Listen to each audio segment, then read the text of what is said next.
നമസ്കാരം. 1548 ഏപ്രിൽ 10 ഇൻകകളുടെ തലസ്ഥാനമായിട്ടുള്ള കുസ്കോയിൽ നിന്നും കുറച്ച് മാറിയുള്ള ഒരു സ്പാനിഷ് ജയിൽ വളപ്പ്. വധശിക്ഷ നടപ്പാക്കുന്ന ബ്ലോക്കിലേക്ക് ഗാർഡുകൾ ഒരാളെ കൊണ്ടുവരികയാണ്. നല്ല വൃത്തിയുള്ള വസ്ത്രങ്ങൾ ധരിച്ച് തല ഉയർത്തിയാണ് അയാൾ അങ്ങോട്ടേക്ക് വരുന്നത്. തന്റെ ശൈലിക്ക് ചേരുന്ന രീതിയിൽ ഒരു തൊപ്പിയും അയാൾ തലയിൽ വെച്ചിട്ടുണ്ട്. ശിരസ് വെട്ടുന്നതിന് മുമ്പ് കറുത്ത തുണി ആരാച്ചാർ അയാളുടെ കണ്ണുകളിൽ കെട്ടാൻ ഒരുങ്ങിക്കഴിഞ്ഞപ്പോഴേക്കും അത് തടഞ്ഞുകൊണ്ട് അയാൾ പറഞ്ഞു, എനിക്ക് ഭയമില്ല, ഇതിന്റെ ആവശ്യമില്ല. മുട്ടുകുത്തി തല കുനിച്ച് നിൽക്കുവാനായിട്ട് ഗാർഡുകൾ അയാളോട് ആവശ്യപ്പെട്ടു. അയാൾ മുട്ടുകുത്തി, പക്ഷെ തല കുനിച്ചില്ല. അവിടെ ഉണ്ടായിരുന്നൊരു പുരോഹിതൻ അന്ത്യപ്രാർത്ഥനകൾ ചൊല്ലുവാൻ തുടങ്ങി. എന്നാലും മുട്ടുകുത്തി നിൽക്കുന്ന ആളിന് അത് കേട്ടിട്ട് യാതൊരു ഭാവമാറ്റവും ഉണ്ടായില്ല. പ്രാർത്ഥന കഴിഞ്ഞ് 1-2 നിമിഷങ്ങൾ എല്ലാവരും നിശബ്ദരായി. ആ നിശബ്ദത ഭേദിച്ചുകൊണ്ട് മുട്ടുകുത്തി നിൽക്കുന്ന ആൾ പറഞ്ഞു, ഇനിയും കാത്തു നിൽക്കേണ്ട ആവശ്യമില്ല, നിങ്ങൾ നിങ്ങളുടെ ജോലി ചെയ്യുക. ഉടൻ തന്നെ വെട്ടിത്തിളങ്ങുന്ന ഒരു വാള് വായുവിലൂടെ മിന്നി മറഞ്ഞു. കുനിഞ്ഞു നിൽക്കുന്ന ആളിന്റെ ശിരസ് തൊട്ട് താഴെ വെച്ചിരിക്കുന്ന ഒരു കുട്ടയിൽ ചെന്ന് പതിച്ചു. ഗാർഡുകളിൽ ഒരാള് ചോരയൊലിക്കുന്ന ആ ശിരസ് തന്റെ കൈകളിൽ എടുത്തു. അപ്പോഴും ഭയം എന്ന വികാരം ജീവനില്ലാത്ത ആ മുഖത്ത് ഉണ്ടായിരുന്നില്ല. അവർ ആ ശിരസ് ഒരു കണ്ണാടിക്കൂട്ടിലാക്കിയ ശേഷം പുറത്ത് പൊതുജനങ്ങൾക്ക് കാണുവാനായിട്ട് വെച്ചു. അതിന്റെ താഴെ അവരൊരു കുറിപ്പും എഴുതി വെച്ചിട്ടുണ്ടായിരുന്നു. നമ്മുടെ രാജാവും സ്പെയിനിന്റെയും സകല കത്തോലിക്കരുടെയും അധിപനുമായ സ്പാനിഷ് ചക്രവർത്തിക്കെതിരെ കലാപം നയിക്കുകയും അദ്ദേഹത്തിന്റെ ഗവർണർക്കെതിരെ യുദ്ധം ചെയ്യുകയും ചെയ്ത വഞ്ചകനും രാജ്യദ്രോഹിയുമായ ഒരാളുടെ ശിരസാണ് ഈ കാണുന്നത്. ഇത് എല്ലാവർക്കും ഒരു പാഠമായിരിക്കട്ടെ. കുറിപ്പിന് കീഴെ ആ രാജ്യദ്രോഹിയുടെ പേരും അവരെഴുതി വെച്ചിരുന്നു, ഗോൺസാലോ പിസാറോ. ഫ്രാൻസിസ്കോ ഓറിയാന ആമസോൺ നദിയിലൂടെ നടത്തിയ ചരിത്രത്തിലെ ആദ്യത്തെ ആ യാത്രയുടെ വീഡിയോ സീരീസ് നമ്മൾ അവസാനിപ്പിച്ചത് ഇവിടെയാണ്. അപ്പോൾ നിങ്ങൾ സംശയിക്കും, ഈ വീഡിയോ മനസ്സിലാക്കാനായിട്ട് ഇത് ആദ്യമേ കാണേണ്ട ആവശ്യമുണ്ടോ? ഒരാവശ്യവുമില്ല. ഇത് തികച്ചും ഒരു പുതിയ ചരിത്രമാണ്. പക്ഷേ ഓറിയാനയുടെ ആ യാത്ര കഴിഞ്ഞ് 20 കൊല്ലങ്ങൾക്ക് ശേഷമാണ് ഇത് നടന്നത്. അതുകൊണ്ട് ഇവിടെ നിന്ന് വേണം നമുക്ക് ഈ യാത്ര ആരംഭിക്കാനായിട്ട്. ആമസോൺ നദിയിലൂടെ ആദ്യമായി മുഴുവൻ നീളവും സഞ്ചരിച്ച് ആ മഹാനദിക്ക് ആമസോൺ എന്ന് പേരിട്ട സ്പാനിഷ് കോൺക്വിസ്റ്റഡോർ ഫ്രാൻസിസ്കോ ഓറിയാന അതേ ആമസോണിന്റെ അഴിമുഖത്ത് വെച്ച് തന്നെയാണ് 1546 മരണപ്പെട്ടത്. ആമസോൺ അറ്റ്ലാന്റിക്കിൽ ചെന്ന് ചേരുന്ന വിശാലമായ അഴിമുഖത്തുള്ള ഏതോ ഒരു ദ്വീപിലാണ് അദ്ദേഹത്തെ അന്ന് ആളുകൾ അടക്കം ചെയ്തത്. കറുവാപ്പട്ട വിളയുന്ന വിശാലമായിട്ടുള്ള സിനമൺ തോട്ടങ്ങൾ നിറഞ്ഞ ലാ കനേല, സ്വർണം കൊണ്ട് നിർമ്മിച്ച കൊട്ടാരങ്ങളുള്ള എൽ ഡൊറാഡോ, ഈ 2 സ്ഥലങ്ങൾ അന്വേഷിച്ച് ഇറങ്ങിത്തിരിച്ച ഓറിയാനയ്ക്ക് ഇവയെക്കുറിച്ചുള്ള ചില സൂചനകളല്ലാതെ മറ്റൊന്നും കണ്ടെത്തുവാൻ സാധിച്ചില്ല.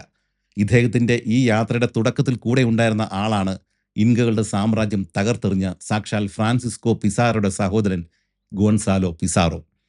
പിന്നീട് ഓറിയാന അയാളെ കബളിപ്പിച്ച് ആമസോണിലൂടെ മുന്നേറി കഴിഞ്ഞപ്പോഴേക്കും വേറെ ഒരു മാർഗവുമില്ലാതെ ഈ ഗോൺസാലോ പിസാറോ പെറുവിലേക്ക് തന്നെ മടങ്ങുകയാണ് ചെയ്തത്. എന്നാൽ ശക്തനായ ജ്യേഷ്ഠൻ ഫ്രാൻസിസ്കോ പിസാറോ അതിനോടകം വധിക്കപ്പെട്ട് കഴിഞ്ഞിരുന്നു. അതോടുകൂടി ഭ്രാന്ത് പിടിച്ച ഗോൺസാലോ പിസാറോ ശക്തമായ കലാപമാണ് തുടങ്ങിവെച്ചത്. സ്പാനിഷ് പടയാളികളിൽ ഒട്ടേറെ പേര് ഈ ഗോൺസാലോയുടെ കൂടെ ചേർന്നതോടെ രാജാവിനോട് കൂറുള്ള ഔദ്യോഗിക സൈന്യത്തിന് പട്ടാളക്കാരില്ലാതായി.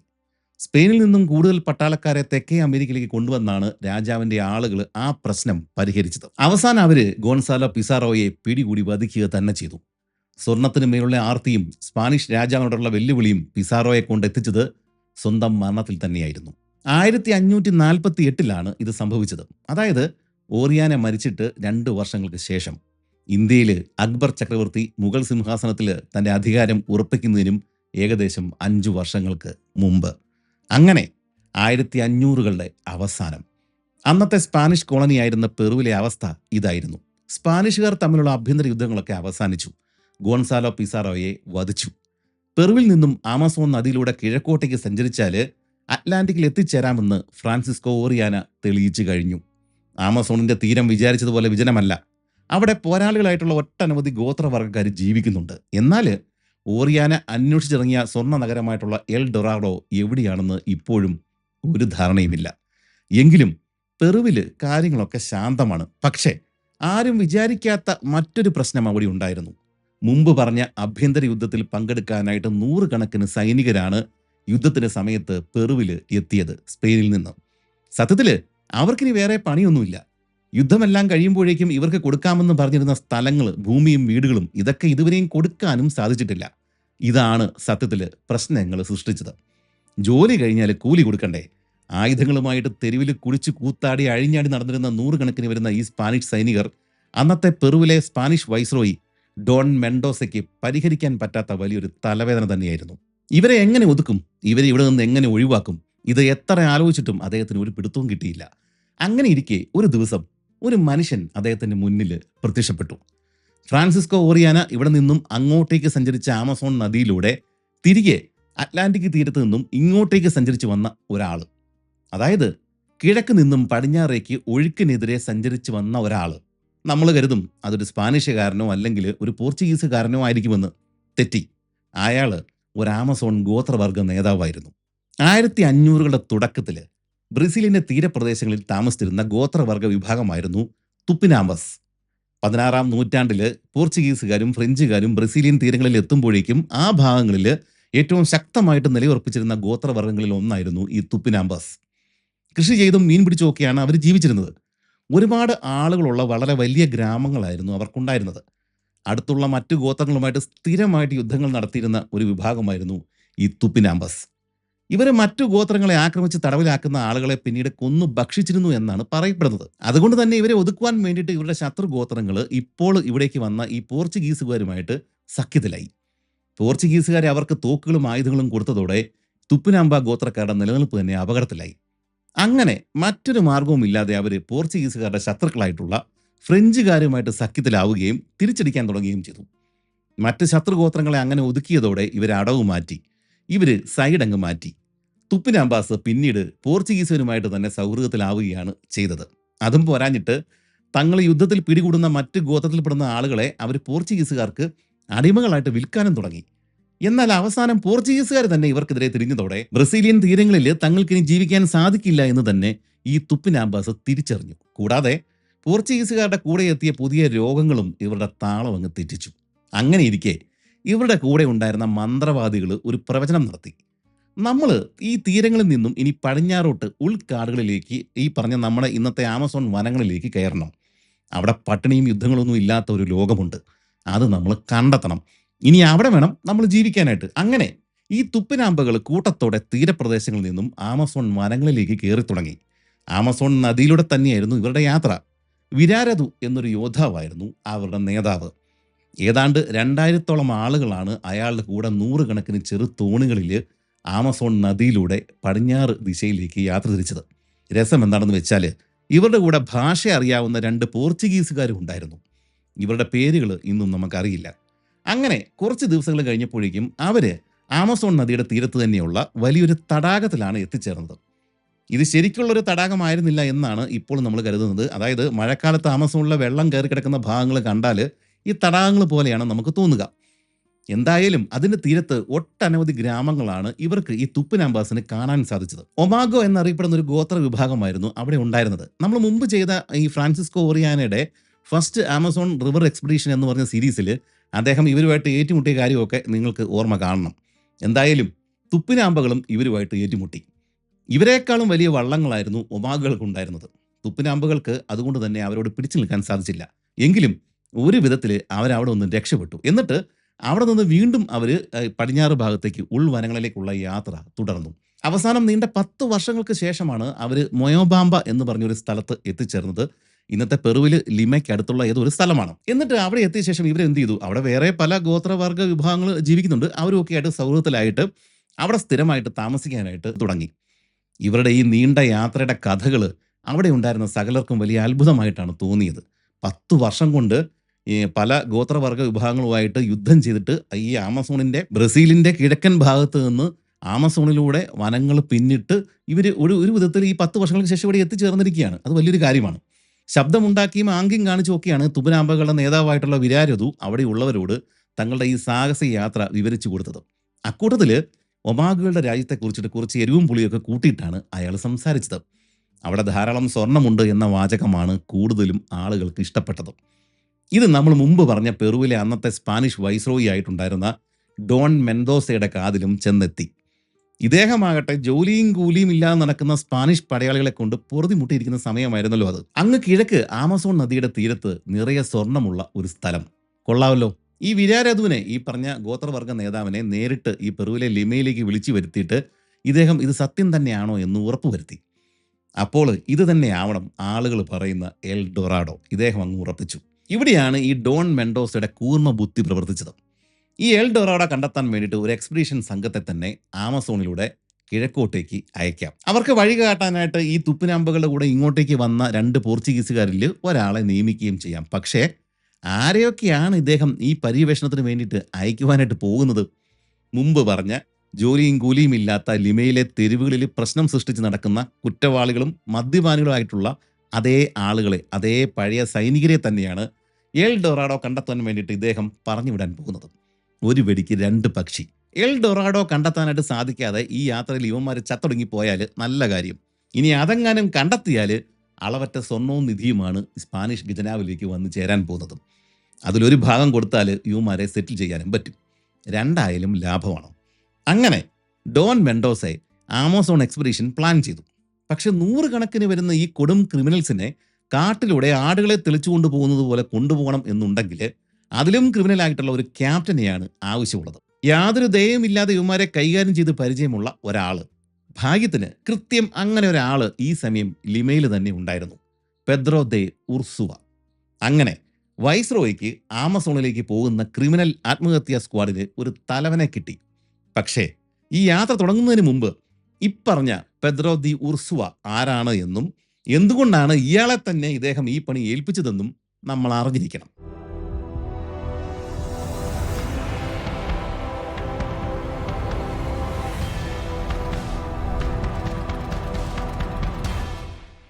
ആയിരത്തി 500കളുടെ തുടക്കത്തിലാണ് സ്പെയിനിലെ നവാറ പ്രവിശ്യയിൽ പെദ്രോ ദെ ഉർസുവ ജനിക്കുന്നത്.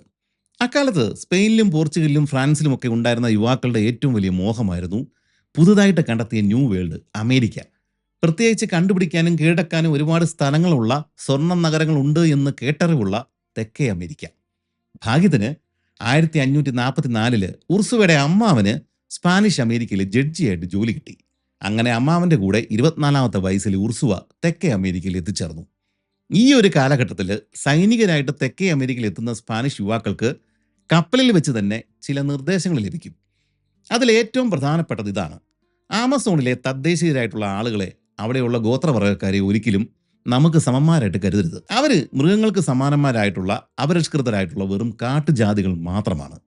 മൃഗങ്ങളെ കൊന്നാൽ പാപമില്ല, അതുകൊണ്ട് ഇവരെ കൊന്നാലും പാപമില്ല. ഇങ്ങനെ സൈനികരുടെ മനസ്സിൽ വെറുപ്പ് കുത്തി നിറച്ചില്ലെങ്കിൽ ഇവർക്ക് നേറ്റീവ് അമേരിക്കൻസിനോട് സഹാനുഭൂതി ഉണ്ടാവാൻ സാധ്യതയുണ്ട്. അങ്ങനെ വന്നാൽ അവർ ഉത്തരവുകൾ അനുസരിക്കാതെ വന്നേക്കാം, പക്ഷം മാറിയേക്കാം. അതെല്ലാം ഈ സ്പാനിഷ് സാമ്രാജ്യത്തിൻ്റെ അധികാര അധിനിവേശ മോഹങ്ങൾക്ക് വിലങ്ങുതടിയാവുകയും ചെയ്യും. ഇതുപോലെ കൃത്യമായിട്ടുള്ള കോച്ചിങ് കിട്ടിയിട്ട് തന്നെയാണ് നമ്മുടെ ഈ പെദ്രോ ദെ ഉർസുവയും തെക്കേ അമേരിക്കൻ മണ്ണിൽ കാലുകുത്തിയിരിക്കുന്നത്. ഇന്നത്തെ കൊളംബിയ ഉൾപ്പെടുന്ന ഭാഗങ്ങൾ അന്ന് ന്യൂ കിങ്ഡം ഓഫ് ഗ്രനാഡ എന്നാണ് അറിയപ്പെട്ടിരുന്നത്. ഉർസുവയുടെ തദ്ദേശീയരുമായിട്ടുള്ള യുദ്ധം ആരംഭിക്കുന്നത് അവിടെ വെച്ചാണ്. അവിടെ ഉണ്ടായിരുന്ന ചിദാരേരോസ് എന്ന് പറഞ്ഞ ഗോത്രവർഗ്ഗക്കാരെ പരാജയപ്പെടുത്തിയ ശേഷം പ്ലാംബോണ എന്ന നഗരം തന്നെ ഇദ്ദേഹം സ്ഥാപിച്ചു. അക്കാലത്ത് ആൻഡീസ് പർവ്വതനിരകളുടെ താഴ്വരകളിൽ ജീവിച്ചിരുന്ന വിട്ടുവീഴ്ചയില്ലാത്ത യുദ്ധവീര്യം കൊണ്ട് സ്പാനിഷ് അധിനിവേശക്കാരെ വെറുപ്പിച്ചിരുന്ന ഒരു പുരാതന തദ്ദേശീയ ഗോത്രവർഗ വിഭാഗമായിരുന്നു മൂസോ. ഇവർ ജീവിച്ചിരുന്ന പ്രദേശങ്ങളിൽ ധാരാളം മരതക ഖനികൾ, എമറാൾഡ്സ് ഉണ്ടായിരുന്ന സ്ഥലമാണ്. സ്പാനിഷുകാരെ അങ്ങോട്ടേക്ക് ആകർഷിച്ചതും ഇതുതന്നെയാണ്. പക്ഷേ കാടുകളെക്കുറിച്ച് കൃത്യമായിട്ട് അറിവുണ്ടായിരുന്ന ഈ മുസോസ് അതിഭീകരമായിട്ടുള്ള ഗറില്ല ആക്രമണങ്ങൾ അഴിച്ചുവിട്ടിട്ടാണ് ഈ സ്പാനിഷുകാരെ നേരിട്ടത്.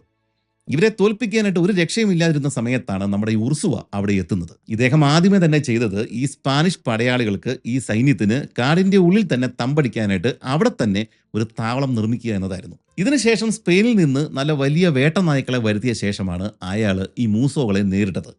വെറും നഗ്നരായിട്ട് കാടുകളിൽ ഒളിഞ്ഞിരുന്ന് യുദ്ധം ചെയ്തിരുന്ന മൂസോകളെ ഈ നായ്ക്കൾ മണം പിടിച്ച് ചെന്ന് കടിച്ച് കീറി. ഇതിനുശേഷം തൈറോനാസ് എന്ന് പറഞ്ഞ ശക്തരായിട്ടുള്ള മറ്റൊരു ഗോത്ര വിഭാഗത്തെയാണ് ഉർസുവ നേരിട്ടത്. പക്ഷേ ഈ ഒരു സൈനിക നീക്കത്തിൻ്റെ ഇടയിൽ ഉർസുവയും അദ്ദേഹത്തിൻ്റെ സൈന്യവും ഒരു മലയിടുക്കിൽ വിട്ടുപോയി. അതായത് ഇരുവശത്തും ചെങ്കുത്തായിട്ടുള്ള മലകൾ, മൂന്നാമത്തെ വശത്ത് അഗാധമായ ഗർത്തം. രക്ഷപ്പെടുവാനായിട്ട് ഒരേ ഒരു വഴി മാത്രമേ ഉള്ളൂ. പനി പിടിച്ച് തളർന്ന് ടെൻറ്റിൻ്റെ ഉള്ളിൽ കിടന്നിരുന്ന ഉർസുവ ഈ തൈറനോസുകളുടെ കൊലവിളികൾ കേട്ടിട്ടാണ് കണ്ണു തുറന്നത്. 2 വശങ്ങളിലും മലകളും 3ാമത്തെ വശത്ത് ഗർത്തവുമാണല്ലോ ഉള്ളത്. രക്ഷപ്പെടാൻ വേണ്ടിയിട്ട് ആകെയുള്ള 4ാമത്തെ വശത്ത് നിന്നാണ് ഈ തൈറനോസുകൾ ആക്രമിക്കുന്നത്. ഇതിനും പുറമെ ഈ മറ്റൊരു വശത്തെ മലയുടെ മുകളിൽ നിന്ന് ഈ തൈറനോസുകൾ കുന്തങ്ങളും കല്ലുകളും താഴേക്കിടുകയും ചെയ്യുന്നുണ്ട്. ബഹളങ്ങളും ആർപ്പുവിളികളും കേട്ടിട്ട് പുറത്തിറങ്ങിയ ഉർസുവ പാതി വസ്ത്രം മാത്രമാണ് അന്ന് ധരിച്ചിരുന്നത്. കൂടാതെ ധൃതിയിൽ ഒരു കാലിൽ മാത്രമാണ് പാദരക്ഷകൾ ഉണ്ടായിരുന്നത്. തീർത്തും അവശനായിരുന്നിട്ടും തോറ്റുകൊടുക്കാനായിട്ട് ഇദ്ദേഹം തയ്യാറായില്ല. തന്റെ കൂടെയുള്ള ധീരന്മാരായിട്ടുള്ള 12 സൈനികരെയും കൂട്ടിയിട്ട് ഉർസുവ മല കയറി തുടങ്ങി. ആ മലയുടെ മുകളിൽ നിന്നാണ് തൈറനോസുകൾ പാറകളും മറ്റും താഴേക്ക് എറിയുന്നത്. ഉർസുവയും മറ്റ് 12 പേരും അള്ളിപ്പിടിച്ച് പാറകൾ വഴി കയറി വരുന്നത് കണ്ട ശത്രുക്കള് അവിടെ നേർക്ക് കുന്തമറിയാനും വലിയ പാറകൾ ഉരുട്ടി താഴേക്കിടാനും തുടങ്ങി. പക്ഷെ ഉർസുവ ഭയന്നില്ല. അവർ 13 പേരും ഒരു വിധത്തിൽ മുകളിൽ ചെന്ന് കയറുകയും അവിടെ നിന്ന് കല്ലുകൾ താഴേക്കിട്ടിരുന്ന ആളുകളെ മുഴുവൻ വാളുകൊണ്ട് വെട്ടി കൊലപ്പെടുത്തുകയും ചെയ്തു. മുകളിൽ നിന്നുള്ള ആക്രമണം നിലച്ചതോടെ താഴെ ഉണ്ടായിരുന്ന സ്പാനിഷ് സൈനികർക്ക് യുദ്ധം വളരെ വേഗത്തിൽ വിജയിക്കുവാനും സാധിച്ചു. ഉർസുവയുടെ അസാമാന്യമായിട്ടുള്ള ധീരത വെളിവാക്കപ്പെട്ട ഒരു സംഭവമായിരുന്നു അത്. ഇതിനുശേഷം പനാമയിലാണ് ഉർസുവ തൻ്റെ കഴിവ് തെളിയിച്ചത്. അവിടെ മറ്റൊരു കൂട്ടരാണ് സ്പാനിഷുകാർക്കെതിരെ പോരാടിയിരുന്നത്, സിമറോണസ് അഥവാ സിമറോണുകൾ. ഇവർ ശരിക്കുള്ള നേറ്റീവ് അമേരിക്കൻസ് അല്ല. ആഫ്രിക്കയിൽ നിന്നും സ്പാനിഷുകാർ കൊണ്ടുവന്ന ചില അടിമകൾ പിന്നീട് കരിമ്പിൻ തോട്ടങ്ങളിൽ നിന്നും ചാടിപ്പോവുകയും അങ്ങനെ രക്ഷപ്പെട്ട ആളുകളെല്ലാം കൂടെ കൂടിയിട്ട് ഒരു ഗ്രൂപ്പ് ആവുകയും ചെയ്തതാണ്. അക്കാലത്ത് ഇവർക്കൊരു ഗോത്ര തലവനുണ്ടായിരുന്നു. കിങ് ബയാനോ എന്നാണ് അയാൾ അറിയപ്പെട്ടിരുന്നത്. വലിയൊരു കോട്ട ഉണ്ടാക്കിയിട്ട് അതിൻ്റെ ഉള്ളിൽ നിന്നാണ് ഇദ്ദേഹം യുദ്ധങ്ങൾ നയിച്ചിരുന്നത്. അതുകൊണ്ട് തന്നെ ഈ കിങ് ബയാനോയെ കോട്ടയ്ക്ക് പുറത്ത് കിട്ടിയാൽ മാത്രമേ രക്ഷയുള്ളൂ എന്ന് മനസ്സിലാക്കിയിട്ടുള്ള നമ്മുടെ ഈ തന്ത്രശാലിയായിട്ടുള്ള ഉർസുവ ഇദ്ദേഹത്തെ സമാധാന ചർച്ചകൾക്കാണ് എന്ന് പറഞ്ഞിട്ട് തൻ്റെ താവളത്തിലേക്ക് ക്ഷണിച്ചു. ചർച്ചകൾക്കിടയിൽ സിമറോണുകൾക്ക് പൂർണ്ണ സ്വാതന്ത്ര്യവും അവർക്ക് കൃഷി ചെയ്ത് ജീവിക്കാനുള്ള സ്ഥലങ്ങളും ഒക്കെ ഈ ഉർസുവ വാഗ്ദാനം ചെയ്തു. കിങ് ബയാനോ ഇത് അപ്പാടെ അങ്ങ് വിശ്വസിച്ചു. ചർച്ചകൾക്ക് ശേഷം ഉർസുവ എല്ലാവർക്കും കഴിക്കാൻ വേണ്ടിയിട്ട് വലിയൊരു വിരുന്ന് തന്നെയാണ് നടത്തിയത്. എന്നാൽ ഭക്ഷണത്തിൽ മയക്കുമരുന്ന് കലർത്തിയിരുന്ന വിവരം പാവം കിങ് ബയാനോയും സംഘവും അറിഞ്ഞിരുന്നില്ല. മയങ്ങി വീണ ബയാനോയെ ഉർസുവ തടവിലാക്കുകയും കൂടെ ഉണ്ടായിരുന്നവരെ നിഷ്കരണം വധിക്കുകയും ചെയ്തു. തടവുകാരനായിട്ടുള്ള കിങ് ബയാനോയെ പിന്നീട് സ്പെയിനിലേക്ക് നാട് കടത്തുകയാണ് ചെയ്തത്. ഇന്ന് പനാമയിൽ ചെന്നാൽ ഈ കിങ് ബയാനോയുടെ പേരിൽ ഇദ്ദേഹത്തിൻ്റെ പേരിൽ നദിയും തടാകവും അണക്കെട്ടും ഒക്കെ നമുക്ക് കാണാൻ സാധിക്കും. അപ്പോൾ ഇതാണ് പെദ്രോ ദെ ഉർസുവ. വൈസ്രോയ് ആയിട്ടുള്ള ഡോൺ മെന്തോസ ആമസോൺ വനത്തിലേക്ക് അയക്കുന്ന ക്രിമിനൽ ചാവേർപ്പയുടെ നേതാവാനായിട്ട് ഇതിലും യോഗ്യനായിട്ടുള്ള വേറെ ആരാണ് ഇവിടെ ഉള്ളത്? ആമസോൺ നദിയുടെ തീരത്ത് ഇവർ കണ്ടെത്തുവാൻ പോകുന്ന എൽ ഡൊറാഡോ അതിൻ്റെ ഗവർണർ കൂടി ആക്കാമെന്ന് മെൻഡോസ പറഞ്ഞതോടെ നമ്മുടെ ഉർസുവ ഇതിലങ്ങ് വീണു. പക്ഷേ ഈ ദൗത്യത്തിന് ഒരു ചില്ലിക്കാശ് പോലും സ്പാനിഷ് സർക്കാരിൽ നിന്ന് കിട്ടില്ല. അത് ഉർസുവ തന്നെ കണ്ടെത്തണം. ഇവിടം വരെയും ഓക്കെയാണ്. നമുക്കിപ്പോൾ ഉർസുവയുടെ തന്ത്രങ്ങളും സ്വഭാവവും ഒക്കെ മനസ്സിലായി. ഇദ്ദേഹത്തിന് തീർച്ചയായിട്ടും ഈ കുറ്റവാളികളെ നയിച്ചുകൊണ്ട് ഈ യാത്ര നടത്താനായിട്ട് പറ്റുമെന്ന് നമുക്ക് ഉറപ്പാണ്. പക്ഷേ പ്രതീക്ഷയ്ക്ക് വിപരീതമായിട്ട് നമുക്കിന്നും പിടികിട്ടാത്ത ഒരു കാര്യം ഉർസുവ അന്ന് ചെയ്തു. തൻ്റെ കാമുകിയായിട്ടുള്ള അത്തേൻസ്യ എന്ന യുവതിയെ കൂടി അദ്ദേഹം ഈ യാത്രയ്ക്ക് കൂടെ കൂട്ടി. ഇത് കേട്ടപ്പോഴും നിങ്ങളും ഞെട്ടി, അതുപോലെ തന്നെ ഉർസുവയെ അറിയാവുന്നവരും ഒന്നും ഞെട്ടി. എന്തിനും പോകുന്ന ആയുധമേന്തിയിട്ടുള്ള 100 കണക്കിന് ആളുകളുടെ കൂടെ ഒരു യുവതിയെ കൂടി കൊണ്ടുപോകുക. പെറുവിലെ ഏറ്റവും സുന്ദരിയായിട്ടുള്ള സ്ത്രീ എന്നാണ് അത്തേൻസ്യ അന്ന് അറിയപ്പെട്ടിരുന്നത്. തനിക്ക് എന്തോടെ വട്ടാണോ എന്നാണ് ഉർസുവയുടെ കൂട്ടുകാരിൽ പലരും അന്ന് ചോദിച്ചത്. ഒരു സ്ത്രീയുടെ സാന്നിധ്യം ഈ യാത്രയുടെ താളം തന്നെ തെറ്റിക്കുമെന്ന് പലരും ഇദ്ദേഹത്തിന് മുന്നറിയിപ്പ് നൽകി. ഉർസുവ ഈ ഒരു ദൗത്യം ഏറ്റെടുത്തു എന്ന് അറിഞ്ഞതോടെ അദ്ദേഹത്തിന്റെ കൂടെ ഉണ്ടായിരുന്ന പലരും ഉർസുവയെ താക്കീത് ചെയ്തു. സുഹൃത്തായിരുന്ന പെദ്രോ ലിനാസ്കോ വിശദമായിട്ടുള്ളൊരു കത്ത് തന്നെ ഉർസുവയ്ക്ക് എഴുതി. ഉർസുവയുടെ സംഘത്തിൽ ഉണ്ടാവാൻ സാധ്യതയുള്ള ചില സൈനികരെ ഈ ലിനാസ്കോയ്ക്ക് നേരത്തെ വ്യക്തിപരമായിട്ട് തന്നെ അറിയാമായിരുന്നു. അക്കൂട്ടത്തിൽ 12ഓളം ആളുകളുടെ പേരുകൾ വിശദമായിട്ട് ലിസ്റ്റ് ചെയ്ത് കത്തിൽ എഴുതിയ ശേഷം അവരെ ഒരു കാരണവശാലും കൂട്ടരുത് എന്ന മുന്നറിയിപ്പാണ് ലിനാസ്കോ ഉർസുവയ്ക്ക് കൊടുത്തത്. കൂടാതെ തല പോയാലും കാമുകി അത്തേൻസിയെ കൂടെ കൊണ്ടുപോകരുത് എന്ന താക്കീതും അദ്ദേഹം കത്തിൽ വ്യക്തമാക്കിയിട്ടുണ്ടായിരുന്നു. അവളെ നോക്കാനായിട്ട് മറ്റാരും ഇല്ലെങ്കിൽ തൻ്റെ അരികിലേക്ക് അയക്കുവാനും ഉർസുവ പോയി വരുന്നവരെ അവൾ തൻ്റെ അരികിൽ സുരക്ഷിതമായിട്ട് ഇരിക്കുമെന്നും ഒക്കെ നല്ലവനായിട്ടുള്ള ആ സുഹൃത്ത് ഉർസുവയ്ക്ക് ഉറപ്പ് നൽകിയതാണ്. എന്നാൽ ആത്മവിശ്വാസത്തിന്റെ കൊടുമുടിയിൽ നിന്നിരുന്ന ഉർസുവ ഇത്തരം മുന്നറിയിപ്പുകളെ തീർത്തും അവഗണിക്കുകയാണ് ചെയ്തത്. തന്നെ എതിർത്ത് ആരും ഒന്നും ചെയ്യില്ല എന്നതായിരുന്നു ഉർസുവയുടെ ഭാവം. നദിയിലൂടെ സഞ്ചരിക്കാൻ ആവശ്യമായിട്ടുള്ള ബോട്ടുകൾ നിർമ്മിക്കുക, പിന്നെ ഈ യാത്രയ്ക്ക് ആവശ്യമായിട്ടുള്ള പണം സമാഹരിക്കുക, ഇതിലായിരുന്നു അയാളുടെ ശ്രദ്ധ മുഴുവൻ. ആയുധങ്ങൾ, വെടിമരുന്ന്, കുതിരകൾ, ഭക്ഷണം ഇതൊക്കെ വാങ്ങണമെങ്കിൽ ധാരാളം പണം ആവശ്യമാണ്. കൂടാതെ നദിയിലൂടെ സഞ്ചരിക്കണമെങ്കിൽ കുറേയേറെ ബോട്ടുകളും വേണ്ടിവരും. ലിമയിൽ നിന്നും കുറച്ച് ദൂരം മാറിയിട്ടുള്ള മൂത്തിലോണസ് എന്ന് പറഞ്ഞ സ്ഥലമാണ് ബോട്ട് നിർമ്മാണത്തിനായിട്ട് അദ്ദേഹം തിരഞ്ഞെടുത്തത്. വയാഗ എന്ന് പറഞ്ഞ ഒരു നദിയുടെ തീരത്തായിരുന്നു ഈ സ്ഥലം ഉണ്ടായിരുന്നത്. ഈ വയാഗ നേരെ പോയിട്ട് നമ്മുടെ ആമസോണിലേക്കാണ് ചെന്ന് ചേരുന്നത്. അതുകൊണ്ട് യാത്ര തുടങ്ങാനായിട്ട് ഏറ്റവും പറ്റിയ സ്ഥലമാണ് ഈ വയാഗ നദിയുടെ അടുത്തുള്ള തീരത്തുള്ള മൂത്തിലോണസ് എന്ന് പറഞ്ഞ സ്ഥലം. 1966 ഹോളിവുഡ് നടനായിരുന്ന എറിക് ഫ്ലെമിങ് ഒരു സിനിമയുടെ ഷൂട്ടിങ്ങിനിടയിൽ ഈ നദിയിൽ മുങ്ങി മരിച്ചിട്ടുണ്ട്. ഈ വയാഗ നദി മുമ്പ് പറഞ്ഞതുപോലെ ഏതാണ്ട് 700 കിലോമീറ്റർ കഴിഞ്ഞാൽ മരിഞ്ഞോൺ എന്ന് പറഞ്ഞ നദിയിലേക്കാണ് ചെന്ന് ചേരുന്നത്. പണ്ട് ആമസോൺ നദിയുടെ പേര് മുഴുവനായിട്ടും മരിഞ്ഞോൺ എന്ന് തന്നെയായിരുന്നു.